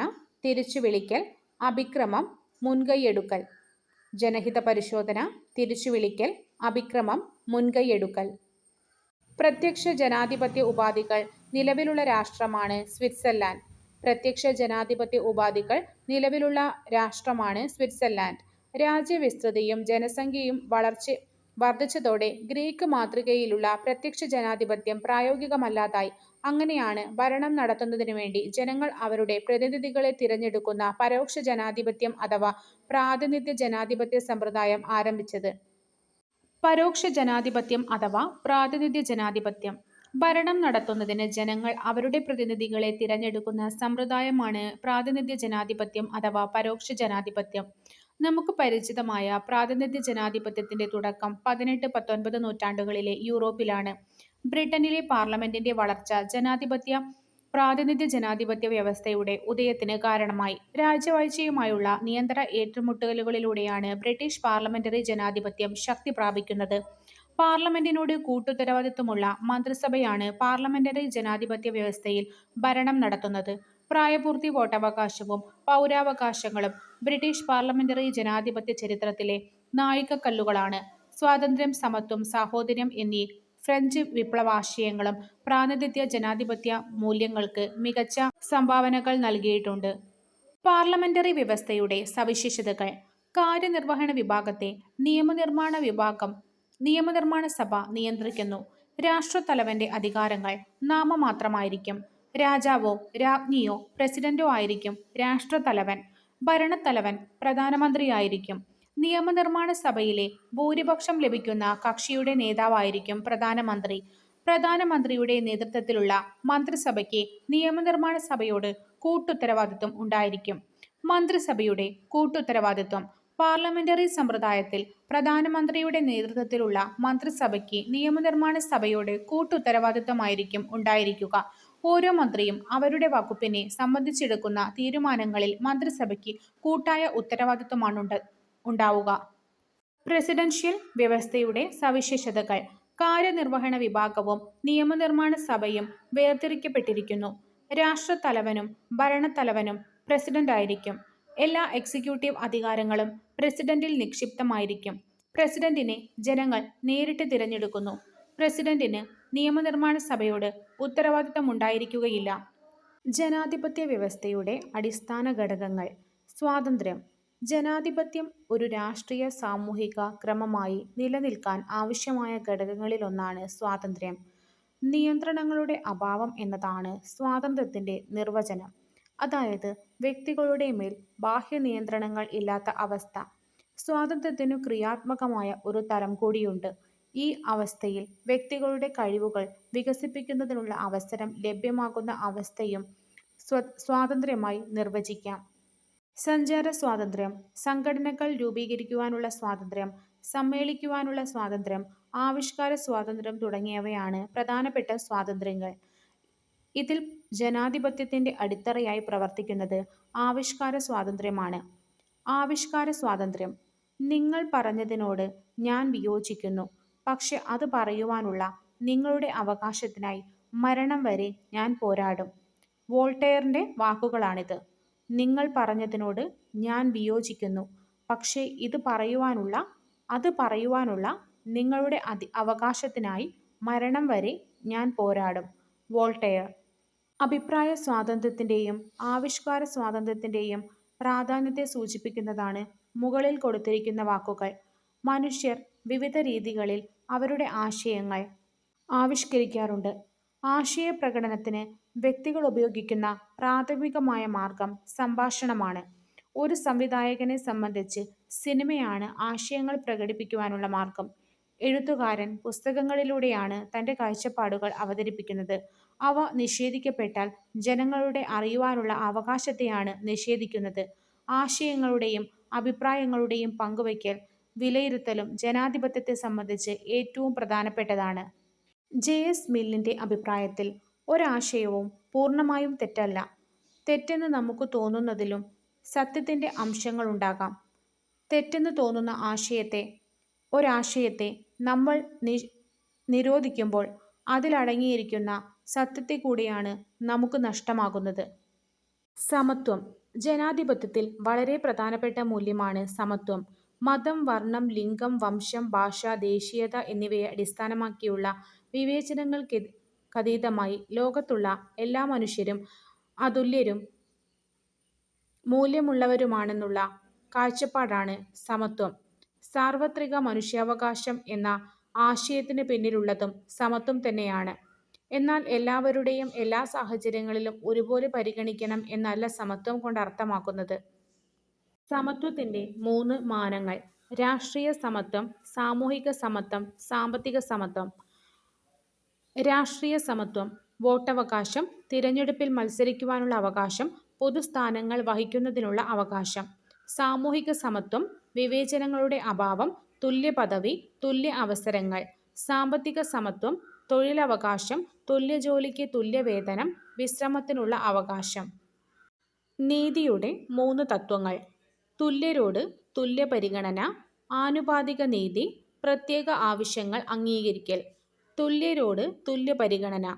മനുഷ്യർ എന്ന നിലയിൽ എല്ലാ വ്യക്തികളും തുല്യ അവകാശങ്ങളും തുല്യ പരിഗണനയും അർഹിക്കുന്നു. വർഗം, ജാതി, മതം, ലിംഗം, വംശം എന്നിവയുടെ പേരിൽ യാതൊരു വിവേചനവും പാടില്ല. ആനുപാതിക നീതി. ഓരോരുത്തരുടെയും കഴിവിനും സംഭാവനയ്ക്കും ആനുപാതികമായിരിക്കണം നീതി. ഓരോരുത്തരെയും അവരവരുടെ കഴിവിനനുസരിച്ച് പ്രത്യേകം പരിഗണിക്കുന്നതിൽ അനീതിയില്ല. പ്രത്യേക അവകാശങ്ങൾ അംഗീകരിക്കൽ. സമത്വം നിലനിൽക്കുന്ന ഒരു സമൂഹത്തിൽ അവശത അനുഭവിക്കുന്നവർക്കും പിന്നാക്കം നിൽക്കുന്നവർക്കും പ്രത്യേക അവകാശങ്ങൾ നൽകിയാലേ തുല്യത അനുഭവിക്കാൻ കഴിയൂ. തുല്യത ഉറപ്പാക്കുന്നതിൽ സംവരണം പോലുള്ള മാർഗങ്ങൾ സ്വീകരിക്കാം. വിവിധ തരം അവകാശങ്ങൾ. രാഷ്ട്രീയ അവകാശങ്ങൾ. വോട്ടവകാശം, തിരഞ്ഞെടുപ്പിൽ മത്സരിക്കുവാനുള്ള അവകാശം, പൊതുസ്ഥാനങ്ങൾ വഹിക്കുന്നതിനുള്ള അവകാശം, ഗവൺമെന്റിനെ വിമർശിക്കുന്നതിനുള്ള അവകാശം. പൗരാവകാശങ്ങൾ. നിയമത്തിന് മുന്നിൽ തുല്യത, സ്വതന്ത്രവും നീതിയുക്തവുമായ വിചാരണയ്ക്കുള്ള അവകാശം, സമ്മേളിക്കുന്നതിനും സംഘടിക്കുന്നതിനുമുള്ള അവകാശം, അഭിപ്രായ സ്വാതന്ത്ര്യം. നിയമവാഴ്ച. ജനാധിപത്യത്തിന്റെ അടിസ്ഥാന മൂല്യങ്ങളിലൊന്നാണ് നിയമവാഴ്ച. നിയമത്തിനു മുന്നിൽ എല്ലാവരും തുല്യരാണെന്നും എല്ലാവർക്കും തുല്യനീതിയും പരിരക്ഷയും ലഭിക്കണമെന്നുമാണ് നിയമവാഴ്ചയുടെ അന്തഃസത്ത. രാജ്യത്തെ പൊതുനിയമനങ്ങൾ എല്ലാവർക്കും ഒരുപോലെ ബാധകമായിരിക്കും. ഒരു വിഭാഗത്തിനും പ്രത്യേക നിയമങ്ങൾ ഉണ്ടായിരിക്കുകയില്ല. അതുപോലെ തന്നെ നിയമവ്യവസ്ഥ അനുശാസിക്കുന്ന പ്രക്രിയയിലൂടെയും തത്ത്വങ്ങളിലൂടെയും മാത്രമേ ഗവൺമെന്റിന് അതിന്റെ ചുമതലകൾ നിറവേറ്റാൻ കഴിയൂ. ഭരണഘടനാ വ്യവസ്ഥ. ആധുനിക ജനാധിപത്യ വ്യവസ്ഥകൾ എല്ലാം തന്നെ ഭരണഘടനാനുസൃതമായാണ് പ്രവർത്തിക്കുന്നത്. രാഷ്ട്രത്തിന്റെ അധികാരം അടിസ്ഥാനമാക്കിയ നിയമങ്ങൾ, പൗരരുടെ അവകാശങ്ങൾ എന്നിവ പ്രതിപാദിച്ചിരിക്കുന്ന അടിസ്ഥാന പ്രമാണമാണ് ഭരണഘടന. രാഷ്ട്രത്തിന്റെ അധികാരങ്ങൾക്കൊപ്പം പൗരരുടെ മൗലികാവകാശങ്ങളും ഭരണഘടനയിൽ രേഖപ്പെടുത്തിയിരിക്കുന്നു. എന്നാൽ പൗരരുടെ മൗലികാവകാശങ്ങളിൽ കൈകടത്താൻ ഗവൺമെന്റിന് ചില പരിധികളുണ്ടായിരിക്കും. അധികാരം വേർതിരിക്കൽ. Separation of powers. ഗവൺമെന്റിന്റെ ഘടകങ്ങളായ നിയമനിർമ്മാണം, കാര്യനിർവഹണം, നീതിന്യായം എന്നീ വിഭാഗങ്ങൾ തമ്മിലുള്ള അധികാര വേർതിരിവ് ജനാധിപത്യ വ്യവസ്ഥയിൽ വളരെ പ്രധാനപ്പെട്ടതാണ്. ഈ മൂന്ന് വിഭാഗങ്ങളും അവരവരുടെ മേഖലയിൽ സ്വതന്ത്രമായി നിലനിൽക്കുന്നതിനോടൊപ്പം മറ്റു ഘടകങ്ങളുടെ പ്രവർത്തനങ്ങളെ പരിശോധനയ്ക്ക് വിധേയമാക്കുകയും ചെയ്യുന്നു. ഈ അധികാരങ്ങളെല്ലാം ഒരു വിഭാഗത്തിൽ കേന്ദ്രീകരിക്കുകയാണെങ്കിൽ അത് സ്വേച്ഛാധിപത്യത്തിലേക്ക് നയിക്കും. രാജവാഴ്ച. ഏറ്റവും പഴയ രൂപത്തിലുള്ള ഗവൺമെന്റ് അധികാരം പാരമ്പര്യമായാണ് കൈമാറ്റം ചെയ്യുന്നത്. രാഷ്ട്രത്തിന്റെ അധികാരം മുഴുവൻ രാജാവ് അല്ലെങ്കിൽ രാജ്ഞിയിൽ നിക്ഷിപ്തമായിരിക്കും. സ്വേച്ഛാധിപത്യം. രാഷ്ട്രത്തിന്റെ അധികാരം മുഴുവൻ ഒരു വ്യക്തിയിൽ കേന്ദ്രീകരിച്ചിരിക്കും. രാഷ്ട്രത്തിന്റെ പരമോന്നത നേതാവായി മാറുന്ന വ്യക്തിയെ ചോദ്യം ചെയ്യുവാനോ വിമർശിക്കുവാനോ ആർക്കും സ്വാതന്ത്ര്യം ഉണ്ടായിരിക്കുകയില്ല. തിരഞ്ഞെടുപ്പ് ഉൾപ്പെടെയുള്ള എല്ലാത്തരം ജനാധിപത്യ സംവിധാനങ്ങളും നിരോധിച്ചിരിക്കും. സൈനിക സ്വേച്ഛാധിപത്യം. സൈന്യം നേരിട്ട് ഭരണം നടത്തുന്നു. ജനാധിപത്യ അവകാശങ്ങളോ ജനാധിപത്യത്തിന്റെ മറ്റ് സംവിധാനങ്ങളോ ഉണ്ടായിരിക്കുകയില്ല. പ്രതിഷേധങ്ങളോടും വിമർശനങ്ങളെയും സൈനിക ശക്തി ഉപയോഗിച്ച് അടിച്ചമർത്തും. പാർട്ടി സ്വേച്ഛാധിപത്യം. ഒരു രാഷ്ട്രീയ പാർട്ടി മാത്രം ഭരണം നടത്തുന്നു. രാഷ്ട്രത്തിന്റെ അധികാരങ്ങൾ മുഴുവൻ പാർട്ടിയിൽ കേന്ദ്രീകരിച്ചിരിക്കുന്നു. അഭിപ്രായ സ്വാതന്ത്ര്യം ഉൾപ്പെടെയുള്ള ജനാധിപത്യ മൂല്യങ്ങൾ പൂർണ്ണമായും വിലക്കിയിരിക്കുന്നു. മതരാഷ്ട്രം. മതനിയമങ്ങളനുസരിച്ച് പുരോഹിതർ നേരിട്ട് രാഷ്ട്രഭരണം നടത്തുന്നു. രാഷ്ട്രത്തിന്റെ ഔദ്യോഗിക മതമായിരിക്കും നിയമവ്യവസ്ഥയുടെ അടിസ്ഥാനം. ഔദ്യോഗിക മതം വിശ്വസിക്കാനും പിന്തുടരുവാനും എല്ലാവരും നിർബന്ധിതരായിരിക്കും. ഇന്ത്യയിലെ പാർലമെന്ററി വ്യവസ്ഥ. പാർലമെന്ററി വ്യവസ്ഥയാണ് ഇന്ത്യ സ്വീകരിച്ചിട്ടുള്ളത്. ഇന്ത്യയുടെ പാർലമെന്റിന് രണ്ട് സഭകളാണുള്ളത്. ഉപരിസഭയായ രാജ്യസഭയും അധോസഭയായ ലോകസഭയും. ലോക്സഭയിൽ ഭൂരിപക്ഷം നേടുന്ന പാർട്ടിയോ മുന്നണിയോ ആയിരിക്കും മന്ത്രിസഭ രൂപീകരിക്കുന്നത്. രാഷ്ട്രത്തലവൻ പ്രസിഡന്റാണെങ്കിലും അദ്ദേഹത്തിന്റെ അധികാരങ്ങൾ നാമമാത്രമായിരിക്കും. യഥാർത്ഥ അധികാരങ്ങൾ വഹിക്കുന്നത് പ്രധാനമന്ത്രിയുടെ നേതൃത്വത്തിലുള്ള മന്ത്രിസഭയാണ്. മന്ത്രിസഭയ്ക്ക് പാർലമെന്റിനോട് കൂട്ടുത്തരവാദിത്വമായിരിക്കും. ലോകസഭയിൽ അവിശ്വാസ പ്രമേയം പാസാക്കുന്നതിലൂടെ മന്ത്രിസഭയെ അധികാരത്തിൽ നിന്നും പുറത്താക്കാവുന്നതാണ്. അടിയന്തര പ്രമേയം, ചോദ്യോത്തരവേള, ശ്രദ്ധ ക്ഷണിക്കൽ പ്രമേയം, ശൂന്യവേള തുടങ്ങിയ മാർഗങ്ങളിലൂടെ പാർലമെന്റിന് മന്ത്രിസഭയുടെ മേൽ നിയന്ത്രണങ്ങൾ ഏർപ്പെടുത്താൻ കഴിയും. അവിശ്വാസ പ്രമേയം. നിലവിലുള്ള മന്ത്രിസഭയിൽ ലോക്സഭയ്ക്ക് വിശ്വാസമില്ല എന്ന് രേഖപ്പെടുത്തി സഭയിൽ അവതരിപ്പിക്കുന്ന പ്രമേയമാണ് അവിശ്വാസ പ്രമേയം. പാർലമെന്ററി സംവിധാനത്തിൽ പ്രധാനമന്ത്രിയുടെ നേതൃത്വത്തിലുള്ള മന്ത്രിസഭയ്ക്ക് നിയമനിർമ്മാണ സഭയുടെ വിശ്വാസം നിലനിർത്തിയാൽ മാത്രമേ അധികാരത്തിൽ തുടരുവാൻ കഴിയുള്ളൂ. ഭൂരിപക്ഷ അംഗങ്ങൾ ചേർന്ന് പാർലമെന്റിൽ അവിശ്വാസ പ്രമേയം പാസാക്കിയാൽ മന്ത്രിസഭയ്ക്ക് അധികാരം നഷ്ടമാകും. സാർവത്രിക പ്രായപൂർത്തി വോട്ടവകാശം ഇന്ത്യയിൽ. ഇന്ത്യൻ ഭരണഘടനയുടെ 326 അനുച്ഛേദം അനുസരിച്ച് ജാതി, മത, ലിംഗ, വർഗ വ്യത്യാസങ്ങൾ പരിഗണിക്കാതെ ഇന്ത്യയിൽ എല്ലാ പൗരർക്കും വോട്ട് ചെയ്യുവാനുള്ള അവകാശമുണ്ട്. ഭരണഘടന പ്രാബല്യത്തിൽ വന്നപ്പോൾ വോട്ടവകാശത്തിനുള്ള പ്രായം 21 വയസ്സായിരുന്നു. എന്നാൽ 61-ാം ഭരണഘടനാ ഭേദഗതി പ്രകാരം 1989-ലെ തിരഞ്ഞെടുപ്പ് മുതൽ വോട്ട് ചെയ്യുവാനുള്ള പ്രായപരിധി 18 വയസ്സാക്കി കുറച്ചു. നിരക്ഷരത കൂടി ഇന്ത്യയിൽ സാർവത്രിക പ്രായപൂർത്തി വോട്ടവകാശം നടപ്പിലാക്കുന്നതിനെ നിരവധി പേർ എതിർത്തിരുന്നു. എന്നാൽ ഇന്ത്യയിലെ എല്ലാ പൗരർക്കും വോട്ടവകാശം വേണമെന്ന നിലപാട് ജവഹർലാൽ നെഹ്റു സ്വീകരിച്ചു. ആധുനിക ജനാധിപത്യ സമ്പ്രദായം ഉദയം കൊണ്ട യൂറോപ്യൻ രാജ്യങ്ങളിൽ പോലും അതിൻ്റെ ആരംഭത്തിൽ തൊഴിലാളികൾക്കും സ്ത്രീകൾക്കും വോട്ടവകാശം ലഭിച്ചിരുന്നില്ല. ഈ പശ്ചാത്തലത്തിലാണ് ഇന്ത്യൻ ഭരണഘടനാ നിർമ്മാതാക്കൾ സ്വീകരിച്ച സാർവത്രിക പ്രായപൂർത്തി വോട്ടവകാശത്തിൽ പ്രസക്തി വർദ്ധിക്കുന്നത്.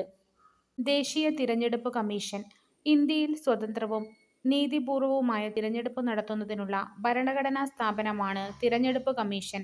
രാഷ്ട്രപതി, ഉപരാഷ്ട്രപതി എന്നീ സ്ഥാനങ്ങളിലേക്കും പാർലമെന്റ്, സംസ്ഥാന നിയമനിർമ്മാണ സഭകൾ എന്നിവിടങ്ങളിലേക്കും തിരഞ്ഞെടുപ്പ് നടത്തുന്നത് തിരഞ്ഞെടുപ്പ് കമ്മീഷനാണ്. ഒരു മുഖ്യ തിരഞ്ഞെടുപ്പ് കമ്മീഷണറും മറ്റ് 2 അംഗങ്ങളുമാണ്. കമ്മീഷന്റെ ഘടന. ഇന്ത്യയിലെ പാർട്ടി സമ്പ്രദായം. ജനാധിപത്യ വ്യവസ്ഥയിൽ വളരെ പ്രധാനപ്പെട്ട പങ്കാണ് രാഷ്ട്രീയ പാർട്ടികൾ നിർവഹിക്കുന്നത്. സ്വാതന്ത്ര്യലബ്ധി മുതൽ ബഹുകക്ഷി വ്യവസ്ഥയാണ് ഇന്ത്യയിൽ നിലനിൽക്കുന്നത്.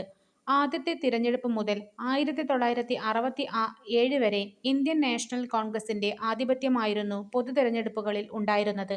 1967 വരെ. അതിനുശേഷം ദേശീയ തലത്തിൽ കോൺഗ്രസ് അധികാരം നിലനിർത്തിയെങ്കിലും പല സംസ്ഥാനങ്ങളിലും അവർക്ക് അധികാരം നഷ്ടമായി. 1989-ലെ തിരഞ്ഞെടുപ്പ് മുതൽ ഇന്ത്യയിൽ ഒന്നിൽ കൂടുതൽ പാർട്ടികൾ ചേർന്ന് ഗവൺമെന്റ് രൂപീകരിക്കുന്ന മുന്നണി സമ്പ്രദായം നിലവിൽ വന്നു. ബഹുകക്ഷി സമ്പ്രദായം. ഒരു രാഷ്ട്രീയ വ്യവസ്ഥയിൽ അനേകം രാഷ്ട്രീയ പാർട്ടികൾ നിലനിൽക്കുകയും അവ തിരഞ്ഞെടുപ്പിൽ മത്സരിക്കുകയും ചെയ്യുന്നതിനെയാണ് ബഹുകക്ഷി സമ്പ്രദായം എന്നു പറയുന്നത്. ബഹുസ്വരത. ഒരു രാഷ്ട്രം എന്ന നിലയിൽ യൂറോപ്പിലെ ദേശരാഷ്ട്രങ്ങളിൽ നിന്നും ഇന്ത്യ വ്യത്യസ്തമാണ്. ഒരു സംസ്കാരം, ഒരു രാഷ്ട്രം എന്ന ആശയത്തിന്റെ അടിസ്ഥാനത്തിലാണ് യൂറോപ്പിൽ ദേശരാഷ്ട്രങ്ങൾ രൂപം കൊണ്ടത്. എന്നാൽ യൂറോപ്പിൽ നിന്നും വിഭിന്നമായി വ്യത്യസ്തമായ മത, വംശീയ വിഭാഗങ്ങൾക്കും സാംസ്കാരിക അധികാരങ്ങൾക്കും തുല്യ അവകാശങ്ങളും പ്രാതിനിധ്യവും നൽകിക്കൊണ്ടാണ് ഇന്ത്യ എന്ന രാഷ്ട്രം നിലവിൽ വന്നത്. ഈ വ്യത്യാസങ്ങളെ രാഷ്ട്രീയമായി നിലകൊള്ളുന്നതിനാൽ നാം ഒരു ഫെഡറൽ വ്യവസ്ഥ സ്വീകരിച്ചിട്ടുണ്ട്. മത, ഭാഷ, ന്യൂനപക്ഷങ്ങളുടെ അവകാശങ്ങൾ മൗലിക അവകാശങ്ങൾ ഉൾപ്പെടുത്തി പ്രത്യേക സംരക്ഷണം നൽകുന്നു. ഇന്ത്യൻ ഭരണഘടനയുടെ 8-ാം പട്ടികയിൽ 22 ഭാഷകൾ ഉൾപ്പെട്ടിട്ടുണ്ട്. അതുപോലെ തന്നെ ഗോത്രവിഭാഗങ്ങളുടെ സംരക്ഷണത്തിനായുള്ള പ്രത്യേക വ്യവസ്ഥകൾ 5 മുതൽ 5-ലും 6-ലും പട്ടികയിൽ ഉൾപ്പെടുത്തിയിട്ടുമുണ്ട്. സാംസ്കാരികവും സാമൂഹികവുമായ പ്രത്യേകതകൾ പരിഗണിച്ചുകൊണ്ട് ചില സംസ്ഥാനങ്ങൾക്ക് പ്രത്യേക പദവി നൽകിയിട്ടുണ്ട്. ഇന്ത്യ ഒരു മതേതര രാഷ്ട്രമാണ്. ഇന്ത്യൻ ഭരണഘടനയുടെ ആമുഖത്തിൽ തന്നെ ഇത് വ്യക്തമാക്കുന്നുണ്ട്. രാഷ്ട്രത്തിന് ഔദ്യോഗിക മതമില്ല. എല്ലാ മതങ്ങളും തുല്യമായി പരിഗണിക്കുന്നു. പൗരർക്ക് ഏതു മതം വേണമെങ്കിലും വിശ്വസിക്കാനുള്ള സ്വാതന്ത്ര്യമുണ്ട്. മുന്നണി ഗവൺമെന്റ്. തിരഞ്ഞെടുപ്പ് കഴിയുമ്പോൾ പാർലമെന്റിൽ ഒരു പാർട്ടിക്കും ഭൂരിപക്ഷം കിട്ടാത്ത സാഹചര്യത്തിൽ ഒന്നിൽ കൂടുതൽ പാർട്ടികൾ ചേർന്ന് മുന്നണിയുണ്ടാക്കുകയും ഗവൺമെന്റ് രൂപീകരിക്കുകയും ചെയ്യുന്നു. ഇത്തരം ഗവൺമെന്റുകളാണ് മുന്നണി ഗവൺമെന്റുകൾ. ഫെഡറൽ വ്യവസ്ഥ. ഭരണഘടനാപരമായി കേന്ദ്ര സംസ്ഥാന ഗവൺമെന്റുകൾക്കിടയിൽ അധികാര വിഭജനം നിലനിൽക്കുന്ന വ്യവസ്ഥ. കേന്ദ്രവും സംസ്ഥാനങ്ങളും തമ്മിലുള്ള തർക്കം പരിഹരിക്കുന്നതിന് ഈ വ്യവസ്ഥയിൽ ഒരു സ്വതന്ത്ര നീതിന്യായ വ്യവസ്ഥയുമുണ്ടായിരിക്കും. വൈദേശിക ഭരണത്തിന്റെ കെടുതികൾ കുടഞ്ഞെറിഞ്ഞ് പ്രതീക്ഷാനിർഭരവും ഉത്തരവാദിത്വപൂർണവുമായ പാതയിലേക്ക് രാജ്യത്തെ നയിക്കുവാനുള്ള ആഹ്വാനമാണ് ഭരണഘടനാ നിർമ്മാണ സഭയിൽ നെഹ്റു നൽകുന്നത്. 1947 ഓഗസ്റ്റ് 15-ന് ഇന്ത്യ നേടിയ സ്വാതന്ത്ര്യം നമ്മുടെ ഭരണഘടനാ നിർമ്മാണ സഭയെ ഏൽപ്പിച്ച ഉത്തരവാദിത്വം വളരെ വലുതും പ്രധാനപ്പെട്ടതുമായിരുന്നു. ബ്രിട്ടീഷ് ഭരണത്തിൽ വിവേചനപരവും ജനാധിപത്യ വിരുദ്ധവും നീതിരഹിതവുമായ നടപടികൾ ജനങ്ങൾ വിധേയമാക്കപ്പെട്ടു. അക്കാലത്ത് ഇന്ത്യൻ സമൂഹത്തിൽ നിലനിന്നിരുന്ന ജാതി വ്യവസ്ഥയും മറ്റു സാമൂഹിക ദുരാചാരങ്ങളും മനുഷ്യാവകാശ ലംഘനങ്ങളും ആധുനിക സമൂഹത്തിന് ചിന്തിക്കാൻ കഴിയുന്നതിലും അപ്പുറമായിരുന്നു. സ്വാതന്ത്ര്യാനന്തരം ഇവയ്ക്കെല്ലാം പരിഹാരമുണ്ടാകുന്ന ഒരു ജനാധിപത്യ ഭരണക്രമം, ക്ഷേമരാഷ്ട്ര സംവിധാനവും ഉണ്ടാകണമെന്ന ചിന്ത നമ്മുടെ ദേശീയ പ്രസ്ഥാനത്തിനും ജനങ്ങൾക്കുമുണ്ടായിരുന്നു. ലക്ഷ്യപ്രമേയം: ഭരണഘടനാ നിർമ്മാണ സഭ ഇന്ത്യ ഒരു സ്വതന്ത്ര പരമാധികാര റിപ്പബ്ലിക്കായി തീർക്കുവാനും അതിനായിട്ട് ഒരു ഭരണഘടന തയ്യാറാക്കുവാനുമുള്ള ഗൗരവമേറിയ ദൃഢനിശ്ചയം പ്രഖ്യാപിക്കുന്നു. സ്വതന്ത്ര പരമാധികാര ഇന്ത്യ എന്നത് പഴയ ബ്രിട്ടീഷ് ഇന്ത്യൻ പ്രദേശങ്ങൾ, ഇന്ത്യൻ സംസ്ഥാനങ്ങൾ, ഇന്ത്യൻ യൂണിയന്റെ ഭാഗമാകാൻ തയ്യാറുള്ള ബ്രിട്ടീഷ് ഇന്ത്യക്ക് പുറത്തുള്ള മറ്റു ഭാഗങ്ങൾ എന്നിവയുടെ ഒരു യൂണിയനായിരിക്കും. ഇന്ത്യൻ യൂണിയൻ രൂപീകരിക്കുന്ന പ്രദേശങ്ങൾ സ്വയംഭരണ യൂണിറ്റുകളായിരിക്കും. കൂടാതെ കേന്ദ്ര ഗവൺമെന്റിൽ നിക്ഷിപ്തമാകാതെയുള്ള എല്ലാ അധികാരങ്ങളും ചുമതലകളും അവയ്ക്ക് നൽകപ്പെടും. സ്വതന്ത്ര പരമാധികാര ഇന്ത്യയുടെ എല്ലാ അധികാരങ്ങളും ജനങ്ങളിൽ നിന്നുമായിരിക്കും ഉത്ഭവിക്കുക. ഭാരതത്തിന്റെ ഭരണഘടന. ആമുഖം: ഭാരതത്തിലെ ജനങ്ങളായ നാം ഭാരതത്തെ ഒരു പരമാധികാര, സ്ഥിതിസമത്വ, മതേതര ജനാധിപത്യ റിപ്പബ്ലിക്കായി സംവിധാനം ചെയ്യുവാനും അതിലെ പൗരന്മാർക്കെല്ലാം സാമൂഹ്യവും സാമ്പത്തികവും രാഷ്ട്രീയവുമായ നീതിയും ചിന്തയ്ക്കും ആശയപ്രകടനത്തിനും വിശ്വാസത്തിനും മതനിഷ്ഠയ്ക്കും ആരാധനയ്ക്കുമുള്ള സ്വാതന്ത്ര്യവും പദവിയിലും അവസരത്തിലും സമത്വവും സംപ്രാപ്തമാക്കുവാനും അവർക്കെല്ലാമിടയിൽ വ്യക്തിയുടെ അന്തസ്സും രാഷ്ട്രത്തിന്റെ ഐക്യവും അഖണ്ഡതയും ഉറപ്പുവരുത്തിക്കൊണ്ട് സാഹോദര്യം പുലർത്തുവാനും സഗൗരവം തീരുമാനിച്ചിരിക്കയാൽ. ഇങ്ങനെയാണ് ആമുഖത്തിന്റെ ആദ്യ ഭാഗം തുടങ്ങുന്നത്. ഭരണഘടനയുടെ സവിശേഷതകൾ. ക്യാബിനറ്റ് മിഷന്റെ നിർദ്ദേശമനുസരണം 1946 ഡിസംബർ 6 രൂപീകരിക്കപ്പെട്ട ഭരണഘടനാ നിർമ്മാണ സമിതി 1946 ഡിസംബർ 9 മുതൽ 2 വർഷവും 11 മാസവും 17 ദിവസവും നീണ്ടുനിന്ന ഒരു മഹത്തായ പ്രക്രിയയിലൂടെ നിർമ്മിച്ചതാണ് ഇന്ത്യൻ ഭരണഘടന. 1949 നവംബർ 26 അംഗീകരിച്ച് നിയമമാക്കി. നമുക്കായി തന്നെ സമർപ്പിച്ച ഇന്ത്യൻ ഭരണഘടനയിൽ 22 ഭാഗങ്ങളിലായി 395 വകുപ്പുകളും 8 പട്ടികകളുമാണ് ഉണ്ടായിരുന്നത്. 1950 ജനുവരി 26 നിലവിൽ വന്ന ഇന്ത്യൻ ഭരണഘടന കാലാനുസൃതമായ മാറ്റങ്ങൾ ഉൾക്കൊണ്ടുകൊണ്ട് ഒരു സജീവ പ്രമാണമായി തുടരുന്നു. ഇന്ത്യൻ ദേശീയ പ്രസ്ഥാനം മുറുകെ പിടിച്ചതും ലക്ഷ്യപ്രമേയത്തിൽ സൂചിപ്പിച്ചതുമായ നിരവധി ആശയങ്ങൾ ഭരണഘടനയിൽ ഉൾപ്പെടുത്തിയിട്ടുണ്ട്. ഏറ്റവും വലിയ എഴുതപ്പെട്ട ഭരണഘടന. 1.5 ലക്ഷത്തോളം വാക്കുകളടങ്ങിയ സമഗ്രവും വിപുലവുമായ രേഖ. രാജ്യത്തിന്റെ വൈവിധ്യവും വൈപുല്യവും പരിഗണിച്ചുള്ള വിശദമായ ഉള്ളടക്കം. പാർലമെന്ററി ജനാധിപത്യം. കാര്യനിർവഹണ വിഭാഗത്തിലെ അംഗങ്ങൾ നിയമനിർമ്മാണ സഭയിൽ നിന്നുള്ളവരായിരിക്കും. നിയമനിർമ്മാണ വിഭാഗം കാര്യനിർവഹണ വിഭാഗത്തെ നിയന്ത്രിക്കുകയും ചെയ്യുന്നു. ദൃഢവും അയവുള്ളതുമായ ഘടന. ചില വ്യവസ്ഥകൾ ഭേദഗതി ചെയ്യാൻ പ്രത്യേക നടപടിക്രമങ്ങൾ പാലിക്കേണ്ടതുണ്ട്. എന്നാൽ മറ്റു ചിലത് സാധാരണ നിയമനിർമ്മാണ രീതിയിൽ ഭേദഗതി ചെയ്യാവുന്നതാണ്. മൗലിക അവകാശങ്ങളും മൗലിക കർത്തവ്യങ്ങളും. ഓരോ വ്യക്തിക്കും രാഷ്ട്രം ഉറപ്പുവരുത്തേണ്ട അടിസ്ഥാന അവകാശങ്ങൾ. പൗരർ രാഷ്ട്രത്തോടും സമൂഹത്തോടും പാലിക്കേണ്ട ഉത്തരവാദിത്വങ്ങൾ. മാർഗനിർദ്ദേശക തത്വങ്ങൾ. ഭാവി രാഷ്ട്രത്തിന്റെ സാമൂഹിക സാമ്പത്തിക അഭിവൃദ്ധിക്കായി രാഷ്ട്രത്തിന് നൽകിയിട്ടുള്ള നിർദ്ദേശങ്ങൾ. ദ്വിമണ്ഡല നിയമനിർമ്മാണ സഭകൾ. മൊത്തം ജനത്തെയും പ്രതിനിധീകരിക്കുന്ന അധോസഭ അഥവാ ലോകസഭ. നിയമനിർമ്മാണത്തിൽ രണ്ടാമതൊരു ചിന്തയ്ക്കായി സംസ്ഥാനങ്ങളെ പ്രതിനിധീകരിക്കുന്ന ഉപരിസഭ അഥവാ രാജ്യസഭ എന്നിങ്ങനെ 2 സഭകൾ. ശക്തമായ കേന്ദ്ര ഗവൺമെന്റോടുകൂടിയ ഫെഡറലിസം. അധികാരം കേന്ദ്രത്തിനും സംസ്ഥാനങ്ങൾക്കുമായി വേർതിരിച്ചിട്ടുണ്ട്. എങ്കിലും കേന്ദ്രത്തിന് മേൽക്കൈ നൽകുന്ന ചില സവിശേഷ അധികാരങ്ങൾ ഭരണഘടനയിൽ ഉൾപ്പെടുത്തിയിട്ടുമുണ്ട്. സ്വതന്ത്രവും നിഷ്പക്ഷവുമായ നീതിന്യായ വ്യവസ്ഥ. നിയമനിർമ്മാണ, കാര്യനിർവഹണ വിഭാഗങ്ങളുടെ നിയന്ത്രണത്തിലല്ലാത്ത കോടതി സംവിധാനം. സ്വതന്ത്ര ഭരണഘടനാ സ്ഥാപനങ്ങൾ. ജനാധിപത്യ വ്യവസ്ഥ വിപുലവും അർത്ഥപൂർണവുമാക്കുന്നതിന് സ്വതന്ത്ര സ്വഭാവമുള്ള ഭരണഘടനാ സ്ഥാപനങ്ങൾ. ഇന്ത്യൻ ഫെഡറലിസത്തിന്റെ സവിശേഷതകൾ. കേന്ദ്ര സംസ്ഥാന അധികാര വിഭജനം. അധികാര വിഭജനത്തിൽ കൂടുതൽ വിഷയങ്ങളിലും പ്രധാന അധികാര കേന്ദ്രമാണ്. സ്വതന്ത്രവും നിഷ്പക്ഷവുമായ നീതിന്യായ വ്യവസ്ഥ. അർദ്ധ ഫെഡറൽ സംവിധാനം. ദ്വിമണ്ഡല നിയമനിർമ്മാണ സഭ. ഭരണഘടന ഭേദഗതി ചെയ്യുവാനുള്ള അധികാരത്തിൽ കേന്ദ്രത്തിന് മേൽക്കൈ. ഏക പൗരത്വം. ഭരണഘടനയുടെ പരമാധികാരം. കേന്ദ്രത്തിനും സംസ്ഥാനങ്ങൾക്കുമായി ഒരു പൊതു ഭരണഘടന. അധികാര വിഭജനം 7-ാം പട്ടികയിൽ. Union list. കേന്ദ്ര ഗവൺമെന്റിന് സമ്പൂർണ്ണ നിയമനിർമ്മാണ അധികാരമുള്ള വിഷയങ്ങളുടെ ഒരു പട്ടികയാണിത്. ഭരണഘടന നിലവിൽ വന്നപ്പോൾ ഇതിൽ 97 വിഷയങ്ങളുണ്ടായിരുന്നു. ഉദാഹരണം: വിദേശകാര്യം, പ്രതിരോധം, റെയിൽവേ, ബാങ്കിങ്, പൗരത്വം തുടങ്ങിയവ. സംസ്ഥാന ലിസ്റ്റ്. സാധാരണഗതിയിൽ സംസ്ഥാന ഗവൺമെന്റുകൾക്ക് നിയമനിർമ്മാണ അധികാരമുള്ള വിഷയങ്ങളുടെ പട്ടികയാണിത്. തുടക്കത്തിൽ ഇതിൽ 66 വിഷയങ്ങളുണ്ടായിരുന്നു. കൃഷി, ജയിൽ, പോലീസ്, തദ്ദേശ സ്വയംഭരണം എന്നിവയാണ് ഉദാഹരണങ്ങൾ. സമവർത്തി ലിസ്റ്റ് അഥവാ കൺകറന്റ് ലിസ്റ്റ്. കേന്ദ്ര ഗവൺമെന്റിനും സംസ്ഥാന ഗവൺമെന്റുകൾക്കും നിയമനിർമ്മാണ അധികാരമുള്ള വിഷയങ്ങളുടെ പട്ടികയാണിത്. തുടക്കത്തിൽ ഇതിൽ 97 വിഷയങ്ങളുണ്ടായിരുന്നു. ഉദാഹരണം: വിദ്യാഭ്യാസം, വനം, ട്രേഡ് യൂണിയനുകൾ, വിവാഹം, ജനന മരണ രജിസ്ട്രേഷൻ മുതലായവ. അധികാരം വേർതിരിക്കൽ. ഭരണഘടന ഒരു മൗലിക രേഖയാണ്. ഭരണകൂടത്തിന്റെ 3 ഘടകങ്ങളായ എക്സിക്യൂട്ടീവ്, ജുഡീഷ്യറി, ലെജിസ്ലേച്ചർ എന്നിവയുടെ സ്ഥാനവും അധികാരവും അത് നിർവചിച്ചിട്ടുണ്ട്. ഭരണഘടനയുടെ ലക്ഷ്യം ഭരണകൂടത്തിന്റെ സംവിധാനങ്ങൾ സൃഷ്ടിക്കുക മാത്രമല്ല, അവയുടെ അധികാരം പരിമിതപ്പെടുത്തുക എന്നതാണ്. കാരണം ഘടകങ്ങളുടെ അധികാരത്തിന്മേൽ ഒരു പരിധിയും ഏർപ്പെടുത്തിയിട്ടില്ലെങ്കിൽ സമ്പൂർണ്ണ സ്വേച്ഛാധിപത്യവും പൂർണ്ണമായ അടിച്ചമർത്തലും ഉണ്ടാകും. Doctor BR. അംബേദ്കർ ഭരണഘടനാ നിർമ്മാണ സമിതിയിൽ നടത്തിയ പ്രസംഗത്തിൽ നിന്നുമുള്ളതാണ് ഇത്. Separation of powers. നിയമനിർമ്മാണ സഭ, കാര്യനിർവഹണ വിഭാഗം, നീതിന്യായ വിഭാഗം. നിയമനിർമ്മാണ സഭ. ഇന്ത്യയുടെ നിയമനിർമ്മാണ സഭയുടെ പേര് പാർലമെന്റ് എന്നാണ്.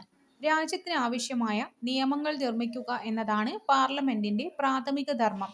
വിവിധങ്ങളായ ജനാഭിലാഷങ്ങളെ മുൻനിർത്തിയും കാലാനുസൃതമായ പരിവർത്തനങ്ങളെ സാധ്യമാക്കുന്നതിനും പുതിയ ലക്ഷ്യങ്ങൾ സാക്ഷാത്കരിക്കുന്നതിനും വേണ്ടി നിയമങ്ങൾ നിർമ്മിക്കാറുണ്ട്. ലോകസഭ, രാജ്യസഭ എന്നീ 2 സഭകളുള്ള ഇന്ത്യയുടെ പാർലമെന്റ് ഒരു ദ്വിമണ്ഡല നിയമനിർമ്മാണ സഭയാണ്. വലുപ്പവും വൈവിധ്യമുള്ള രാജ്യങ്ങൾ സാധാരണയായി അവയുടെ ദേശീയ നിയമനിർമ്മാണ സഭയിൽ 2 സഭകൾ സ്ഥാപിക്കാറുണ്ട്. രാജ്യത്തെ എല്ലാ വൈവിധ്യങ്ങളെയും പ്രതിനിധാനം ചെയ്യുന്നതിന് ഇത് സഹായകരമാണ്. കൂടാതെ ജനാധിപത്യപരമായ ചർച്ചകളും സംവാദങ്ങളും സാധ്യമാക്കുന്നതിന് ദ്വിമണ്ഡല നിയമനിർമ്മാണ സഭകൾ പ്രധാന പങ്കുവഹിക്കുന്നു. സംസ്ഥാനങ്ങളിൽ നിയമനിർമ്മാണം നടത്തുന്നത് സംസ്ഥാന നിയമനിർമ്മാണ സഭകളാണ്. പാർലമെന്റിന്റെ പ്രധാന ചുമതലകൾ: നിയമനിർമ്മാണം, എക്സിക്യൂട്ടീവിനെ നിയന്ത്രിക്കുക, പൊതുഖജനാവിന്റെ സംരക്ഷകനായി പ്രവർത്തിക്കുക, ഇംപീച്ച്മെന്റ് നടപടിക്രമങ്ങളിൽ ജുഡീഷ്യൽ അധികാരിയായി പ്രവർത്തിക്കുക, രാഷ്ട്രപതി ഉപരാഷ്ട്രപതി തിരഞ്ഞെടുപ്പുകളിൽ പങ്കാളിയാവുക, ഭരണഘടനാ ഭേദഗതി പരിഗണിക്കുകയും അംഗീകരിക്കലും. ലോകസഭ. പാർലമെന്റിന്റെ അധോമണ്ഡലമാണ് ലോകസഭ. ഭൂരിപക്ഷ സമ്പ്രദായ പ്രകാരം ജനങ്ങൾ നേരിട്ടാണ് ലോകസഭാ അംഗങ്ങളെ തിരഞ്ഞെടുക്കുന്നത്. 25 വയസ്സ് പൂർത്തിയായ ഇന്ത്യൻ പൗരർക്ക് ലോകസഭയിലേക്ക് മത്സരിക്കാൻ യോഗ്യതയുണ്ട്. ലോകസഭയുടെ കാലാവധി 5 വർഷമാണ്. ലോകസഭയുടെ പരമാവധി അംഗബലം 550 ആണ്. എന്നാൽ നിലവിൽ ഇത് 543 ആണ്. ലോകസഭയിലെ ഭൂരിപക്ഷത്തിന്റെ അടിസ്ഥാനത്തിലാണ് സർക്കാരുകളുടെ രൂപീകരണവും നിലനിൽപ്പും സാധ്യമാകുന്നത്. ഒരു പാർട്ടിക്കോ സഖ്യത്തിനോ സർക്കാർ രൂപീകരിക്കാൻ കഴിയാത്ത സാഹചര്യത്തിലോ, ഭരിക്കുന്ന പാർട്ടിക്കോ സഖ്യത്തിനോ ഭൂരിപക്ഷം നഷ്ടപ്പെടുന്ന സാഹചര്യത്തിലോ രാജ്യം പൊതുതെരഞ്ഞെടുപ്പിലേക്ക് പോകുന്നു. ലോകസഭയുടെ അധ്യക്ഷൻ സ്പീക്കറാണ്. ധനപരമായ വിഷയങ്ങളിൽ ലോകസഭയ്ക്ക് രാജ്യസഭയേക്കാൾ കൂടുതൽ അധികാരമുണ്ട്. ധനബില്ലും അവിശ്വാസ പ്രമേയവും അവതരിപ്പിക്കുന്നത് ലോകസഭയിലാണ്. ശ്രദ്ധിക്കണം, ധനബില്ലും അവിശ്വാസ പ്രമേയവും അവതരിപ്പിക്കുന്നത് ലോകസഭയിലാണ്. രാജ്യസഭ. പാർലമെന്റിലെ ഉപരിസഭയാണ് രാജ്യസഭ. ജനസംഖ്യാനുപാതികമായി സംസ്ഥാനങ്ങൾക്ക് പ്രാതിനിധ്യം നൽകിയിരിക്കുന്ന സഭയാണിത്. സംസ്ഥാന നിയമനിർമ്മാണ സഭകളിലെ തിരഞ്ഞെടുക്കപ്പെട്ട എം.എൽ.എ.മാരാണ് രാജ്യസഭാ അംഗങ്ങളെ തിരഞ്ഞെടുക്കുന്നത്. 30 വയസ്സ് പൂർത്തിയായ ഇന്ത്യൻ പൗരർക്ക് രാജ്യസഭയിലേക്ക് മത്സരിക്കാൻ യോഗ്യതയുണ്ട്. രാജ്യസഭ ഒരു സ്ഥിരം സഭയാണ്. സഭാംഗങ്ങളുടെ കാലാവധി 6 വർഷമാണ്. രാജ്യസഭയിലെ 1/3 അംഗങ്ങൾ ഓരോ 2 വർഷം കൂടുമ്പോഴും വിരമിക്കുകയും ആ ഒഴിവുകളിലേക്ക് തിരഞ്ഞെടുപ്പ് നടക്കുകയും ചെയ്യുന്നു. ഉപരാഷ്ട്രപതിയാണ് രാജ്യസഭയുടെ അധ്യക്ഷൻ. രാജ്യസഭയുടെ പരമാവധി അംഗബലം 250 ആണ്. ഇതിൽ 238 പേരെ തിരഞ്ഞെടുക്കുകയും 12 പേരെ രാഷ്ട്രപതി നാമനിർദ്ദേശം ചെയ്യുകയും ചെയ്യുന്നു. ഉപരാഷ്ട്രപതിയെ നീക്കം ചെയ്യുവാനുള്ള നടപടിക്രമങ്ങൾ ആരംഭിക്കുന്നത് രാജ്യസഭയിൽ നിന്നാണ്. കൂടാതെ പുതിയ അഖിലേന്ത്യാ സർവീസ് സൃഷ്ടിക്കുന്നതിന് പാർലമെന്റിനെ ചുമതലപ്പെടുത്തുവാനുള്ള അധികാരം രാജ്യസഭയിൽ നിക്ഷിപ്തമാണ്. നിയമനിർമ്മാണം ഇന്ത്യയിൽ നിയമം നിർമ്മിക്കുവാനുള്ള അധികാരം പാർലമെന്റിൽ നിക്ഷിപ്തമാണ്. നിയമനിർമ്മാണ പ്രക്രിയയിൽ ഭരണഘടന അനുശാസിക്കുന്നതും പിന്നീട് രൂപപ്പെടുത്തുന്നതുമായ നിരവധി നടപടിക്രമങ്ങളുണ്ട്. നിയമനിർമ്മാണം കേവലം ഒരു സാങ്കേതിക പ്രക്രിയ മാത്രമല്ല, ഒരു രാഷ്ട്രീയ പ്രക്രിയ കൂടിയാണ്. സമൂഹത്തിന്റെ വിവിധ കോണുകളിൽ നിന്നുള്ള ജനാഭിപ്രായങ്ങളോട് സർക്കാരിന്റെ പ്രതികരണമാണ് നിയമങ്ങൾ. രാഷ്ട്രീയ പാർട്ടിയുടെ തിരഞ്ഞെടുപ്പ് വാഗ്ദാനം പാലിക്കുന്നതിന്റെ ഭാഗമായും ഭരണപ്രക്രിയ കൂടുതൽ സുഗമമാക്കുന്നതിനും നിയമനിർമ്മാണം നടത്താറുണ്ട്. നിയമനിർമ്മാണത്തിന് മന്ത്രിസഭ അംഗീകാരം നൽകിയാൽ ബന്ധപ്പെട്ട മന്ത്രാലയത്തിന്റെ മേൽനോട്ടത്തിലും നിർദ്ദേശങ്ങൾക്കും അനുസൃതമായി ഉദ്യോഗസ്ഥനാണ് നിയമത്തിന്റെ കരട് രൂപമായ ബിൽ തയ്യാറാക്കുന്നത്. ബില്ലുകൾ വിവിധ തരമുണ്ട്. മന്ത്രിമാർ അവതരിപ്പിക്കുന്ന ബില്ലാണ് ഗവൺമെന്റ് ബില്ല്. മന്ത്രിയല്ലാത്ത പാർലമെന്റ് അംഗം അവതരിപ്പിക്കുന്ന ബില്ലാണ് സ്വകാര്യ ബില്ല്. ഇതുകൂടാതെ ഖജനാവിലേക്കുള്ള ധനസമാഹരണവും ചെലവഴിക്കലും സംബന്ധിച്ച ബില്ലുകളാണ് ധനബില്ലുകൾ. ധനബില്ല് ലോക്സഭയിലാണ് ആദ്യം അവതരിപ്പിക്കുന്നത്. ധനബില്ലുകളല്ലാത്തവയാണ് ധനേതര ബില്ലുകൾ. ഭരണഘടനാ ഭേദഗതി ബില്ലുകളും സാധാരണ ബില്ലുകളും ധനേതര ബില്ലുകളായിട്ടാണ് കണക്കാക്കുന്നത്. ഒരു ബില്ല് നിയമമാകുന്നതിന്റെ വിവിധ ഘട്ടങ്ങൾ. ഒന്നാം വായന. ധനബില്ലല്ലാത്ത ഏതൊരു ബില്ലും ഇരുസഭകളിലും ആദ്യം അവതരിപ്പിക്കാവുന്നതാണ്. മന്ത്രിയോ സ്വകാര്യ അംഗത്തിനോ അവതരിപ്പിക്കാം. ഒന്നാം വായനയ്ക്ക് ശേഷം രണ്ടാം വായന. ഈ ഘട്ടത്തിൽ ബില്ല് കമ്മിറ്റിയുടെ പരിഗണനയ്ക്ക് അയക്കുകയോ സഭയിൽ തന്നെ ചർച്ച ചെയ്യുകയോ ചെയ്യുന്നു. കമ്മിറ്റി ഘട്ടം എന്നും ഇത് അറിയപ്പെടുന്നു. മാറ്റങ്ങളോ ഭേദഗതികളോ ഈ ഘട്ടത്തിൽ സ്വീകരിക്കാം. കമ്മിറ്റി ഘട്ടം എന്നറിയപ്പെടുന്നത് രണ്ടാം വായന. മൂന്നാം വായന. ബില്ല് സഭ അംഗീകരിക്കുകയോ നിരസിക്കുകയോ ചെയ്യുന്നു. ബിൽ ആദ്യം അവതരിപ്പിച്ച സഭയിൽ നടപടിക്രമങ്ങൾ പൂർത്തിയായാൽ ഇതേ പ്രക്രിയ രണ്ടാമത്തെ സഭയിലും ആവർത്തിക്കപ്പെടുന്നു.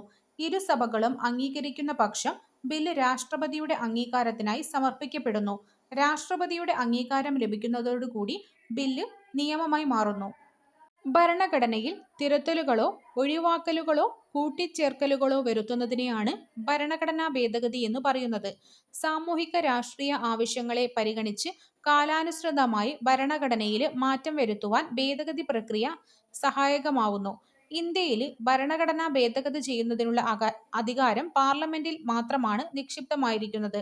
ഭരണഘടനയുടെ ആർട്ടിക്കിൾ 368 പ്രകാരമാണ് പാർലമെന്റിന് ഭേദഗതിക്കുള്ള അധികാരം ലഭിക്കുന്നത്. ഭേദഗതി ബില്ലിന് രാഷ്ട്രപതിയുടെ മുൻകൂർ അനുമതി ആവശ്യമില്ല. ഭരണഘടനാ ഭേദഗതി ബില്ലിന് രാഷ്ട്രപതിയുടെ മുൻകൂർ അനുമതി ആവശ്യമില്ല. ഭരണഘടനാ ഭേദഗതി ബില്ല് നിയമമാകണമെങ്കിൽ ഇരുസഭകളിലും അംഗീകാരം ആവശ്യമാണ്. ഇരുസഭകൾക്കുമിടയിൽ ഭരണഘടനാ ഭേദഗതി ബില്ലിന്മേലുള്ള തർക്കങ്ങൾ പരിഹരിക്കാനായിട്ട് സംയുക്ത സമ്മേളനം പോലുള്ള നടപടിക്രമം ഇല്ല. ഏതെങ്കിലും ഒരു ഭരണഘടനാ ഭേദഗതി നിയമം ഭരണഘടനയുടെ വാക്കുകൾക്കോ അർത്ഥത്തിനോ വിരുദ്ധമാണെന്ന് കണ്ടാൽ ആ നിയമത്തെ അസാധുവാക്കാൻ ജുഡീഷ്യറിക്ക് അധികാരമുണ്ട്. ഭേദഗതി രീതികൾ. അയവുള്ള ഭേദഗതി. ഇന്ത്യൻ ഭരണഘടനയിലെ ചില വകുപ്പുകൾ പാർലമെന്റിന് കേവല ഭൂരിപക്ഷത്തിലൂടെ സാധാരണ നിയമനിർമ്മാണത്തിന് സമാനമായ നടപടിക്രമങ്ങൾ വഴി ഭേദഗതി ചെയ്യാവുന്നതാണ്. ഉദാഹരണം: സംസ്ഥാനങ്ങളുടെ പേര്, അതിരുകൾ, പൗരത്വം തുടങ്ങിയവ. ദൃഢമായ ഭേദഗതി. ചില പ്രധാനപ്പെട്ട വകുപ്പുകളിൽ ഭേദഗതി വരുത്തുവാൻ പാർലമെന്റിന്റെ ഇരുസഭകളുടെയും പ്രത്യേക ഭൂരിപക്ഷം ആവശ്യമാണ്. മൗലിക അവകാശങ്ങൾ, മാർഗനിർദ്ദേശക തത്വങ്ങൾ. അതിദൃഢമായ ഭേദഗതി. ചില അതിപ്രധാനമായ വകുപ്പുകൾ പാർലമെന്റിന്റെ ഇരുസഭകളുടെയും പ്രത്യേക ഭൂരിപക്ഷത്തോടൊപ്പം പകുതിയിൽ കുറയാത്ത സംസ്ഥാനങ്ങളുടെ അംഗീകാരത്തോടും കൂടി മാത്രമേ ഭേദഗതി ചെയ്യാൻ കഴിവുള്ളൂ. ഉദാഹരണം: കേന്ദ്ര സംസ്ഥാന അധികാര വിഭജനം, ജനാധിപത്യ നിയമം തുടങ്ങിയവ. കാര്യനിർവഹണ വിഭാഗം. നിയമങ്ങളുടെയും നയങ്ങളുടെയും നടപ്പിലാക്കൽ, ഭരണനിർവഹണം എന്നീ ചുമതലകൾ നിർവഹിക്കുന്ന ഗവൺമെന്റിന്റെ വിഭാഗമാണ് കാര്യനിർവഹണ വിഭാഗം. രാഷ്ട്രപതി, ഉപരാഷ്ട്രപതി, പ്രധാനമന്ത്രി, തലവനായ മന്ത്രിസഭ എന്നിവ ഉൾപ്പെടുന്നതാണ് കാര്യനിർവഹണ വിഭാഗം. ഇന്ത്യൻ ഭരണഘടന പ്രകാരം കാര്യനിർവഹണ വിഭാഗത്തിന്റെ അധികാരങ്ങൾ രാഷ്ട്രപതിയിലാണ് നിക്ഷിപ്തമായിരിക്കുന്നതെങ്കിലും അത് നിർവഹിക്കുന്നത് പ്രധാനമന്ത്രിയുടെ നേതൃത്വത്തിലുള്ള മന്ത്രിസഭയിലൂടെയാണ്. കാര്യനിർവഹണ വിഭാഗം. രാഷ്ട്രീയ എക്സിക്യൂട്ടീവ്, രാഷ്ട്രപതി, പ്രധാനമന്ത്രി, മന്ത്രിമാർ. സ്ഥിരം എക്സിക്യൂട്ടീവ്, ഉദ്യോഗസ്ഥ വൃന്ദം, അഖിലേന്ത്യാ സർവീസ്, കേന്ദ്ര സർവീസ്, സംസ്ഥാന സർവീസ്. രാഷ്ട്രീയ എക്സിക്യൂട്ടീവിനെ നാമമാത്ര എക്സിക്യൂട്ടീവ് രാഷ്ട്രപതി, യഥാർത്ഥ എക്സിക്യൂട്ടീവ് പ്രധാനമന്ത്രിയും മന്ത്രിസഭയും. രാഷ്ട്രീയ കാര്യനിർവഹണ വിഭാഗം. രാഷ്ട്രപതി, ഉപരാഷ്ട്രപതി, സർക്കാരിന് നേതൃത്വം നൽകുന്ന പ്രധാനമന്ത്രി, മന്ത്രിമാർ എന്നിവരടങ്ങുന്നതാണ് രാഷ്ട്രീയ കാര്യനിർവഹണ വിഭാഗം. ഭരണഘടനാപരമായിട്ട് രാഷ്ട്രപതിയാണ് കാര്യനിർവഹണ വിഭാഗത്തിന്റെ തലവൻ. എന്നാൽ പ്രധാനമന്ത്രിയും അദ്ദേഹത്തിന്റെ നേതൃത്വത്തിലുള്ള മന്ത്രിസഭയും നൽകുന്ന ഉപദേശങ്ങൾ അനുസരിച്ച് വേണം രാഷ്ട്രപതി പ്രവർത്തിക്കേണ്ടത്. അതേസമയം രാഷ്ട്രപതിക്ക് സ്വന്തം വിവേചനാധികാരം ഉപയോഗിച്ച് പ്രവർത്തിക്കാവുന്ന സാഹചര്യങ്ങളുമുണ്ട്. രാഷ്ട്രപതി. ഇന്ത്യയിലെ കാര്യനിർവഹണ വിഭാഗത്തിന്റെ തലവനാണ് രാഷ്ട്രപതി. 35 വയസ്സ് പൂർത്തിയായ ഇന്ത്യൻ പൗരർക്ക് രാഷ്ട്രപതി സ്ഥാനത്തേക്ക് മത്സരിക്കാൻ യോഗ്യതയുണ്ട്. പാർലമെന്റിന്റെ ഇരുസഭകളുടെയും സംസ്ഥാന നിയമനിർമ്മാണ സഭകളുടെയും തിരഞ്ഞെടുക്കപ്പെട്ട അംഗങ്ങൾ ഉൾക്കൊള്ളുന്ന ഇലക്ടറൽ കോളേജാണ് രാഷ്ട്രപതിയെ തിരഞ്ഞെടുക്കുന്നത്. 5 വർഷമാണ് രാഷ്ട്രപതിയുടെ ഔദ്യോഗിക കാലാവധി. പാർലമെന്റ് വിളിച്ചു ചേർക്കുക, ലോകസഭ പിരിച്ചുവിടുക, പ്രധാനമന്ത്രിയെയും മന്ത്രിമാരെയും നിയമിക്കുക, സുപ്രീം കോടതിയിലെയും ഹൈക്കോടതിയിലെയും ജഡ്ജിമാരെ നിയമിക്കുക, സംസ്ഥാന ഗവർണറെ നിയമിക്കുക, അടിയന്തരാവസ്ഥ പ്രഖ്യാപിക്കുക, പ്രതിരോധ സേനയുടെ സർവ്വസൈന്യാധിപനായിട്ട് പ്രവർത്തിക്കുക തുടങ്ങിയവയാണ് രാഷ്ട്രപതിയുടെ ചുമതലകൾ. രാഷ്ട്രപതി രാജി സമർപ്പിക്കുന്നത് ഉപരാഷ്ട്രപതിക്കാണ്. രാഷ്ട്രപതിയുടെ അഭാവത്തിൽ ഉപരാഷ്ട്രപതിയാണ് ഈ ചുമതലകൾ നിർവഹിക്കുന്നത്. പ്രധാനമന്ത്രി. രാജ്യത്തെ ഭരണത്തലവനാണ് പ്രധാനമന്ത്രി. ലോകസഭയിൽ ഭൂരിപക്ഷമുള്ള പാർട്ടിയുടെയോ മുന്നണിയുടെയോ രാജ്യത്തിന്റെയോ നേതാവാണ്. മന്ത്രിസഭ രൂപീകരിക്കുന്നതും മന്ത്രിസഭയിലെയും ക്യാബിനറ്റിലെയും അംഗങ്ങളെ നിയമിക്കുന്നതും പ്രധാനമന്ത്രിയാണ്. നിശ്ചയിക്കുന്നതും പ്രധാനമന്ത്രിയാണ്. മന്ത്രിമാരുടെ വകുപ്പുകളിൽ മാറ്റം വരുത്തുവാനും ക്യാബിനറ്റിലേക്കും മന്ത്രിസഭയിലേക്കും അംഗങ്ങളെ ഉൾപ്പെടുത്തുവാനും ഒഴിവാക്കുവാനുമുള്ള അധികാരം പ്രധാനമന്ത്രിക്കുണ്ട്. സ്ഥിര കാര്യനിർവഹണ വിഭാഗം. ഗവൺമെന്റിന്റെ ദൈനംദിന പ്രവർത്തനങ്ങൾ നിറവേറ്റുന്നതും ബജറ്റ് ഉൾപ്പെടെയുള്ള ബില്ലുകൾ രൂപീകരിക്കുന്നതിൽ രാഷ്ട്രീയകാര്യ നിർവഹണ വിഭാഗത്തെ സഹായിക്കുന്നതും ബ്യൂറോക്രസി എന്നറിയപ്പെടുന്ന ഉദ്യോഗസ്ഥ വൃന്ദമാണ്. യോഗ്യതയുടെ അടിസ്ഥാനത്തിൽ മത്സര പരീക്ഷകളിലൂടെ തിരഞ്ഞെടുക്കപ്പെടുകയും പരിശീലനം ലഭിക്കുകയും ചെയ്യുന്ന വൈവിധ്യമുള്ളവരും നിപുണരുമായ വിഭാഗമാണിവർ. നിശ്ചിത റിട്ടയർമെന്റ് പ്രായം വരെ കാലാവധി ഉള്ളവരാകയാലാണ് ഇവരെ സ്ഥിര കാര്യനിർവഹണ വിഭാഗം എന്ന് വിളിക്കുന്നത്. നീതിന്യായ വിഭാഗം.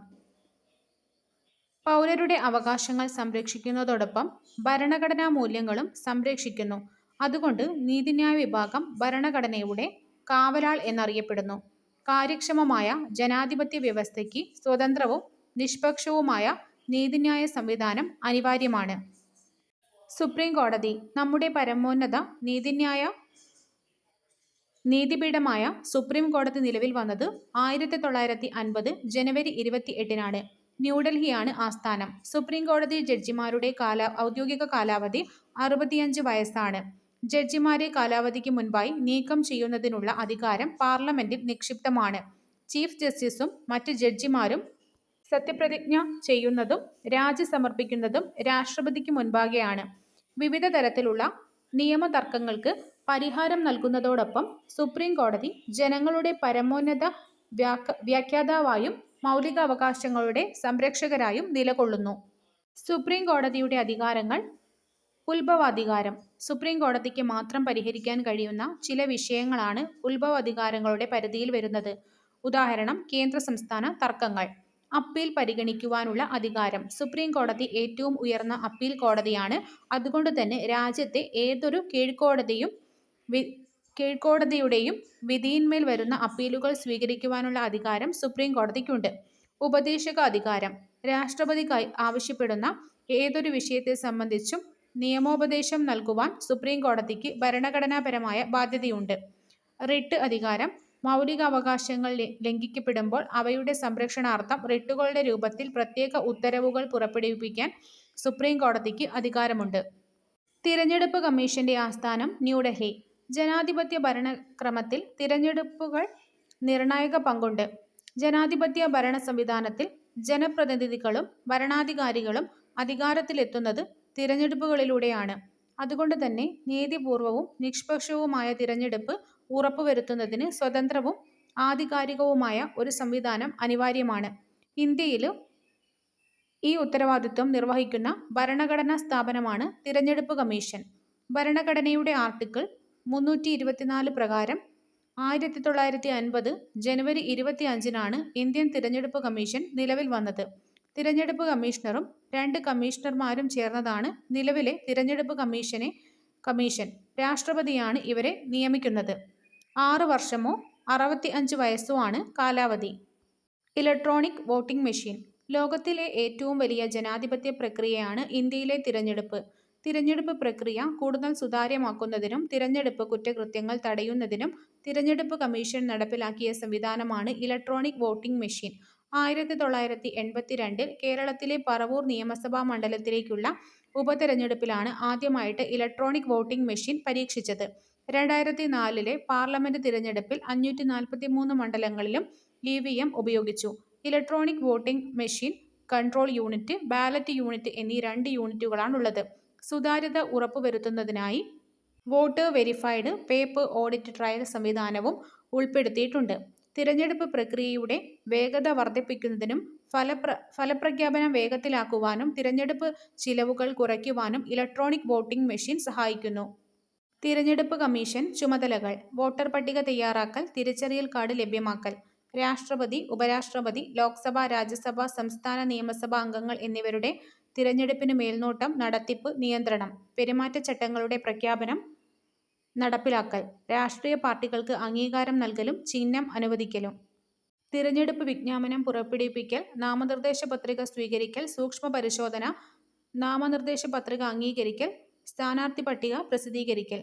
വോട്ടെടുപ്പ്, വോട്ടെണ്ണൽ തീയതികൾ നിശ്ചയിക്കൽ, ഫലപ്രഖ്യാപനവും തർക്കങ്ങൾ പരിഹരിക്കലും, തിരഞ്ഞെടുപ്പ് ചെലവ് പരിശോധിക്കലും തുടർ നടപടികൾ സ്വീകരിക്കലും. ജനുവരി 25 ദേശീയ സമ്മതിദായക ദിനം. 2011 മുതലാണ് ഇത് ആചരിക്കുന്നത്. 1950 ജനുവരി 25 തിരഞ്ഞെടുപ്പ് കമ്മീഷൻ നിലവിൽ വന്നതുകൊണ്ടാണ് ജനുവരി 25 ദേശീയ സമ്മതിദായക ദിനമായത്. സംസ്ഥാന തിരഞ്ഞെടുപ്പ് കമ്മീഷൻ. കേന്ദ്ര തിരഞ്ഞെടുപ്പ് കമ്മീഷനെ കൂടാതെ ഓരോ സംസ്ഥാനങ്ങളിലും സംസ്ഥാനതല തിരഞ്ഞെടുപ്പ് കമ്മീഷനുമുണ്ട്. 73-74 ഭരണഘടനാ ഭേദഗതിയിലൂടെ സംസ്ഥാനങ്ങളിൽ തിരഞ്ഞെടുപ്പ് കമ്മീഷൻ നിലവിൽ വന്നു. ഭരണഘടനയുടെ 243(k), 243(z)(a) എന്നീ അനുച്ഛേദങ്ങൾ പ്രകാരമാണിത് രൂപീകരിച്ചിട്ടുള്ളത്. തദ്ദേശ സ്വയംഭരണ സ്ഥാപനങ്ങളിലേക്കുള്ള വോട്ടർ പട്ടിക തയ്യാറാക്കൽ, തിരഞ്ഞെടുപ്പിനുള്ള മേൽനോട്ടം, നിയന്ത്രണം തുടങ്ങിയ ചുമതലകൾ സംസ്ഥാന തിരഞ്ഞെടുപ്പ് കമ്മീഷൻ നിർവഹിക്കുന്നു. തദ്ദേശ സ്വയംഭരണ സ്ഥാപനങ്ങളിലെ അംഗങ്ങളുടെ സംവരണ സ്ഥാനങ്ങൾ നിശ്ചയിക്കുന്നതും കമ്മീഷനാണ്. കേരള സംസ്ഥാന തിരഞ്ഞെടുപ്പ് കമ്മീഷൻ നിലവിൽ വന്നത് 1993 ഡിസംബർ 3-നാണ്. ജനപ്രാതിനിധ്യ നിയമം 1950. പാർലമെന്റിന്റെയും സംസ്ഥാന നിയമസഭകളുടെയും തിരഞ്ഞെടുപ്പുകളിലേക്കുള്ള നിയോജക മണ്ഡലങ്ങൾ നിശ്ചയിക്കുന്നതിനും അവയുടെ അതിർത്തി പുനർനിർണയിക്കുന്നതിനും വോട്ടർ പട്ടിക തയ്യാറാക്കുന്നതിനുമുള്ള വ്യവസ്ഥകൾ ക്രോഡീകരിക്കുന്ന നിയമമാണ് 1950 ജനപ്രാതിനിധ്യ നിയമം. എല്ലാ പാർലമെന്റ് മണ്ഡലങ്ങളും ഏകാംഗ മണ്ഡലങ്ങളാണ് ഈ നിയമം അനുശാസിക്കുന്നു. നിയോജക മണ്ഡലങ്ങളുടെ വിഭജനം, പുനർനിർണയം, മുഖ്യ തിരഞ്ഞെടുപ്പ് ഓഫീസർ, ജില്ലാ തിരഞ്ഞെടുപ്പ് ഓഫീസർമാർ, വോട്ടർ പട്ടിക തയ്യാറാക്കുന്നതിനുള്ള ഇലക്ടറൽ രജിസ്ട്രാർ ഓഫീസർമാർ എന്നിവരുടെ നിയമനം, വോട്ടർ പട്ടിക തയ്യാറാക്കൽ തുടങ്ങിയ കാര്യങ്ങൾ ഈ നിയമം വ്യവസ്ഥ ചെയ്യുന്നു. ജനപ്രാതിനിധ്യ നിയമം 1951. ഇന്ത്യൻ പാർലമെന്റിലേക്കും സംസ്ഥാന നിയമസഭകളിലേക്കും തിരഞ്ഞെടുപ്പ് നടത്തുന്നതിനും തിരഞ്ഞെടുക്കപ്പെട്ടവരുടെ യോഗ്യതയും അയോഗ്യതയും നിർണയിക്കുന്നതിനും തിരഞ്ഞെടുപ്പ് തർക്കങ്ങൾക്കുള്ള പരിഹാരങ്ങൾ വ്യവസ്ഥ ചെയ്യുന്നതിനുമുള്ള നിയമമാണ് 1951 ജനപ്രാതിനിധ്യ നിയമം. ഈ നിയമത്തിൽ തിരഞ്ഞെടുപ്പുമായി ബന്ധപ്പെട്ട കുറ്റകൃത്യങ്ങൾ, പാർലമെന്റ് അംഗങ്ങളുടെ അയോഗ്യത, യോഗ്യതകൾ എന്നിവയെക്കുറിച്ചും പ്രതിപാദിക്കുന്നു. പാർലമെന്റിലെയും സംസ്ഥാന നിയമസഭകളിലെയും അംഗങ്ങളെ അയോഗ്യരാക്കുന്നതിനെക്കുറിച്ചും തിരഞ്ഞെടുപ്പ് സംവിധാനത്തെക്കുറിച്ചും മുഖ്യ തിരഞ്ഞെടുപ്പ് കമ്മീഷണർ, ജില്ലാ തിരഞ്ഞെടുപ്പ് ഓഫീസർ, തിരഞ്ഞെടുപ്പ് നിരീക്ഷകർ, റിട്ടേണിംഗ് ഓഫീസർമാർ എന്നിവരുടെ ചുമതലകളും യോഗ്യതകളും ഈ നിയമത്തിൽ നിർവചിച്ചിരിക്കുന്നു. ഇന്ത്യയിലെ ആദ്യത്തെ മുഖ്യ തിരഞ്ഞെടുപ്പ് കമ്മീഷണറാണ് സുകുമാർ സെൻ. 1993 ഒക്ടോബർ 12-നാണ് ദേശീയ മനുഷ്യാവകാശ കമ്മീഷൻ നിലവിൽ വന്നത്. ന്യൂഡൽഹിയാണ് കമ്മീഷന്റെ ആസ്ഥാനം. ചെയർപേഴ്സൺ ഉൾപ്പെടെ 6 അംഗങ്ങളാണ് കമ്മീഷനിലുള്ളത്. വിരമിച്ച സുപ്രീം കോടതി ചീഫ് ജസ്റ്റിസ് അല്ലെങ്കിൽ സുപ്രീം കോടതി ജഡ്ജിയായിരിക്കും അധ്യക്ഷൻ. രാഷ്ട്രപതിയാണ് കമ്മീഷൻ അംഗങ്ങളെ നിയമിക്കുന്നത്. 3 വർഷം അല്ലെങ്കിൽ 70 വയസ്സാണ് കമ്മീഷന്റെ ഔദ്യോഗിക കാലാവധി. മനുഷ്യാവകാശ സംരക്ഷണ നിയമം 1993. മനുഷ്യാവകാശ സംരക്ഷണത്തിനും അനുബന്ധ കാര്യങ്ങൾക്കുമായി ദേശീയ സംസ്ഥാന തലങ്ങളിൽ മനുഷ്യാവകാശ കമ്മീഷനുകളും കോടതികളും സ്ഥാപിക്കാൻ നിർദ്ദേശിച്ചുകൊണ്ട് നിലവിൽ വന്ന നിയമമാണ് മനുഷ്യാവകാശ സംരക്ഷണ നിയമം. 1993 സെപ്റ്റംബർ 28-നാണ് നിയമം പ്രാബല്യത്തിൽ വന്നത്. ഇത് പ്രകാരമാണ് ദേശീയ സംസ്ഥാന തലങ്ങളിൽ മനുഷ്യാവകാശ കമ്മീഷനുകൾ പ്രവർത്തിക്കുന്നത്. ഈ നിയമത്തിൽ മനുഷ്യാവകാശ കോടതി, ദേശീയ മനുഷ്യാവകാശ ന്യൂനപക്ഷ കമ്മീഷൻ, ദേശീയ പട്ടികജാതി കമ്മീഷൻ, പട്ടികവർഗ കമ്മീഷൻ, ദേശീയ വനിതാ കമ്മീഷൻ, സംസ്ഥാന മനുഷ്യാവകാശ കമ്മീഷൻ എന്നിവയെ നിർവചിച്ചിരിക്കുന്നു. ദേശീയ മനുഷ്യാവകാശ കമ്മീഷന്റെ രൂപീകരണം, ചെയർപേഴ്സൺ ഉൾപ്പെടെയുള്ള അംഗങ്ങളുടെ നിയമനങ്ങൾ, നീക്കം ചെയ്യൽ, കാലാവധി, കമ്മീഷന്റെ പ്രവർത്തനങ്ങൾ, അധികാരങ്ങൾ തുടങ്ങിയവ ഈ നിയമത്തിൽ പ്രതിപാദിക്കുന്നു. സംസ്ഥാന മനുഷ്യാവകാശ കമ്മീഷൻ. ദേശീയ മനുഷ്യാവകാശ കമ്മീഷന് സമാനമായി സംസ്ഥാനങ്ങളിലും മനുഷ്യാവകാശ കമ്മീഷനുകൾ നിലവിലുണ്ട്. 1998 ഡിസംബർ 11-നാണ് കേരള സംസ്ഥാന മനുഷ്യാവകാശ കമ്മീഷൻ നിലവിൽ വന്നത്. ചെയർപേഴ്സൺ ഉൾപ്പെടെ 3 അംഗങ്ങളാണ് കമ്മീഷനിലുള്ളത്. വിരമിച്ച ഹൈക്കോടതി ചീഫ് ജസ്റ്റിസ് അല്ലെങ്കിൽ ഹൈക്കോടതി ജഡ്ജിയായിരിക്കും മനുഷ്യാവകാശ കമ്മീഷന്റെ അധ്യക്ഷൻ. ഗവർണറാണ് കമ്മീഷൻ അംഗങ്ങളെ നിയമിക്കുന്നത്. 1992 ജനുവരി 31-നാണ് ദേശീയ വനിതാ കമ്മീഷൻ സ്ഥാപിതമായത്. ചെയർപേഴ്സണും 5 അംഗങ്ങളും ഒരു മെമ്പർ സെക്രട്ടറിയും ഉൾപ്പെടുന്നതാണ് കമ്മീഷൻ. ഈ അംഗങ്ങളെ നിയമിക്കുന്നത് കേന്ദ്ര സർക്കാർ ആണ്. 3 വർഷമാണ് അംഗങ്ങളുടെ ഔദ്യോഗിക കാലാവധി. സ്ത്രീകളുടെ സുരക്ഷയ്ക്കും തുല്യതയ്ക്കും അവകാശ സംരക്ഷണത്തിനുമായി വിപുലമായ അധികാരങ്ങളും ചുമതലകളുമാണ് ദേശീയ വനിതാ കമ്മീഷനുള്ളത്. സ്ത്രീധന നിരോധന നിയമം 1961. സ്ത്രീധനം എന്ന ദുരാചാരം സമൂഹത്തിൽ നിന്ന് തുടച്ചു നീക്കുന്നതിനും സ്ത്രീധനത്തിന്റെ പേരിലുള്ള അതിക്രമങ്ങൾ തടയുന്നതിനും വേണ്ടി 1961 പാർലമെന്റ് പാസാക്കിയ നിയമമാണ് സ്ത്രീധന നിരോധന നിയമം. ഗാർഹിക പീഡന നിരോധന നിയമം 2005. നമ്മുടെ രാജ്യത്ത് 2006 ഒക്ടോബർ 26-നാണ് ഗാർഹിക പീഡന നിരോധന നിയമം പ്രാബല്യത്തിൽ വന്നത്. ജീവിത പങ്കാളിയിൽ നിന്നോ ബന്ധുക്കളിൽ നിന്നോ സ്ത്രീകൾക്ക് നേരിടേണ്ടി വരുന്ന പീഡനങ്ങളിൽ നിന്ന് സംരക്ഷണം നൽകുന്നതാണ് ഈ നിയമം. 1996 മാർച്ച് 14-നാണ് കേരള സംസ്ഥാന വനിതാ കമ്മീഷൻ നിലവിൽ വരുന്നത്. തിരുവനന്തപുരമാണ് ആസ്ഥാനം. കമ്മീഷന്റെ ആദ്യത്തെ ചെയർപേഴ്സണാണ് കവയിത്രി സുഗതകുമാരി. ചെയർപേഴ്സണെ കൂടാതെ 4 അംഗങ്ങൾ ചേർന്നതാണ് സംസ്ഥാന വനിതാ കമ്മീഷൻ. 5 വർഷത്തേക്കാണ് അംഗങ്ങളുടെ ഔദ്യോഗിക കാലാവധി. ദേശീയ പട്ടികജാതി പട്ടികവർഗ കമ്മീഷനുകൾ. സാംസ്കാരിക വൈവിധ്യങ്ങളും സവിശേഷതകളും സംരക്ഷിക്കുന്നതാണ് പ്രധാന ലക്ഷ്യം. 2004-ലാണ് 2 കമ്മീഷനുകളും നിലവിൽ വന്നത്. ചെയർപേഴ്സണും വൈസ് ചെയർപേഴ്സണും മറ്റ് 3 അംഗങ്ങളും ഉൾപ്പെട്ടതാണ് കമ്മീഷൻ. ചെയർപേഴ്സണും വൈസ് ചെയർപേഴ്സണും മറ്റ് 3 അംഗങ്ങളും. രാഷ്ട്രപതിയാണ് കമ്മീഷൻ അംഗങ്ങളെ നിയമിക്കുന്നത്. 3 വർഷമാണ് കാലാവധി. ട്രാൻസ്ജെൻഡർ. ട്രാൻസ്ജെൻഡർ വ്യക്തി എന്നാൽ ജനന സമയത്ത് ആ വ്യക്തിക്ക് നൽകിയിട്ടുള്ള ലിംഗപദവിയുമായി പൊരുത്തപ്പെടാത്ത വ്യക്തി എന്നാണ് അർത്ഥം. ഇതിൽ ട്രാൻസ് പുരുഷനും ട്രാൻസ് സ്ത്രീയും ഉൾപ്പെടുന്നു. ട്രാൻസ്ജെൻഡേഴ്സിനുള്ള act 2019 clause K of section 2. 1987-ലെ സതീ നിരോധനത്തിലൂടെയാണ് ഇന്ത്യൻ പാർലമെന്റ് സതി നിരോധിച്ചത്. സ്വമേധയാലോ നിർബന്ധപൂർവമോ സതി ആചരിക്കുന്നതും സതി സമ്പ്രദായത്തെ അനുകൂലിച്ച് പ്രസ്താവന നടത്തുന്നതും ഈ നിയമം നിരോധിക്കുന്നു. ഭരണഘടനയുടെ അനുച്ഛേദം 17-ലൂടെ 1975-ലെ പൗരാവകാശ സംരക്ഷണ നിയമത്തിലൂടെയാണ് ഇന്ത്യയിൽ തൊട്ടുകൂടായ്മ എന്ന അനാചാരം നിരോധിക്കപ്പെട്ടത്. എല്ലാ അംഗങ്ങളും സന്തോഷവും ക്ഷേമവും ആസ്വദിക്കുന്ന ഒരു സമൂഹത്തെ ന്യായ സമൂഹമെന്ന് പറയാം. Justice VR Krishna Iyer. എല്ലാ അംഗങ്ങളും സന്തോഷവും ക്ഷേമവും ആസ്വദിക്കുന്ന ഒരു സമൂഹത്തെ ന്യായ സമൂഹമെന്ന് പറയാം. Justice VR Krishna Iyer. ലിംഗപദവിക്കിടയിലെ തുല്യതയ്ക്ക് തടസ്സം നിൽക്കുന്ന ഒരു പ്രധാന കാരണമാണ് ലിംഗപദവി വിവേചനം. ഒരു ലിംഗപദവിയുടെ ആധിപത്യത്തിനു വേണ്ടി മറ്റു ലിംഗപദവികളെ അടിച്ചമർത്തുന്ന പ്രക്രിയയാണ് ലിംഗപദവി വിവേചനം. ഭരണഘടനയിലെ ലിംഗപദവി. ഇന്ത്യൻ ഭരണഘടനയുടെ ആർട്ടിക്കിൾ 14 എല്ലാവരും നിയമത്തിനു മുന്നിൽ തുല്യരാണെന്നാണ്. ഒരു വ്യക്തിയും ലിംഗഭേദത്തിന്റെ അടിസ്ഥാനത്തിൽ വിവേചനം നേരിടരുതെന്ന് അനുച്ഛേദം 15 പ്രസ്താവിക്കുന്നു. ലിംഗഭേദത്തോടൊപ്പം ലിംഗപദവിയും വ്യക്തിയുടെ സാമൂഹിക നിലയുടെ അടിസ്ഥാനമാണെന്ന് 2014-ലെ സുപ്രീം കോടതി പറയുന്നു.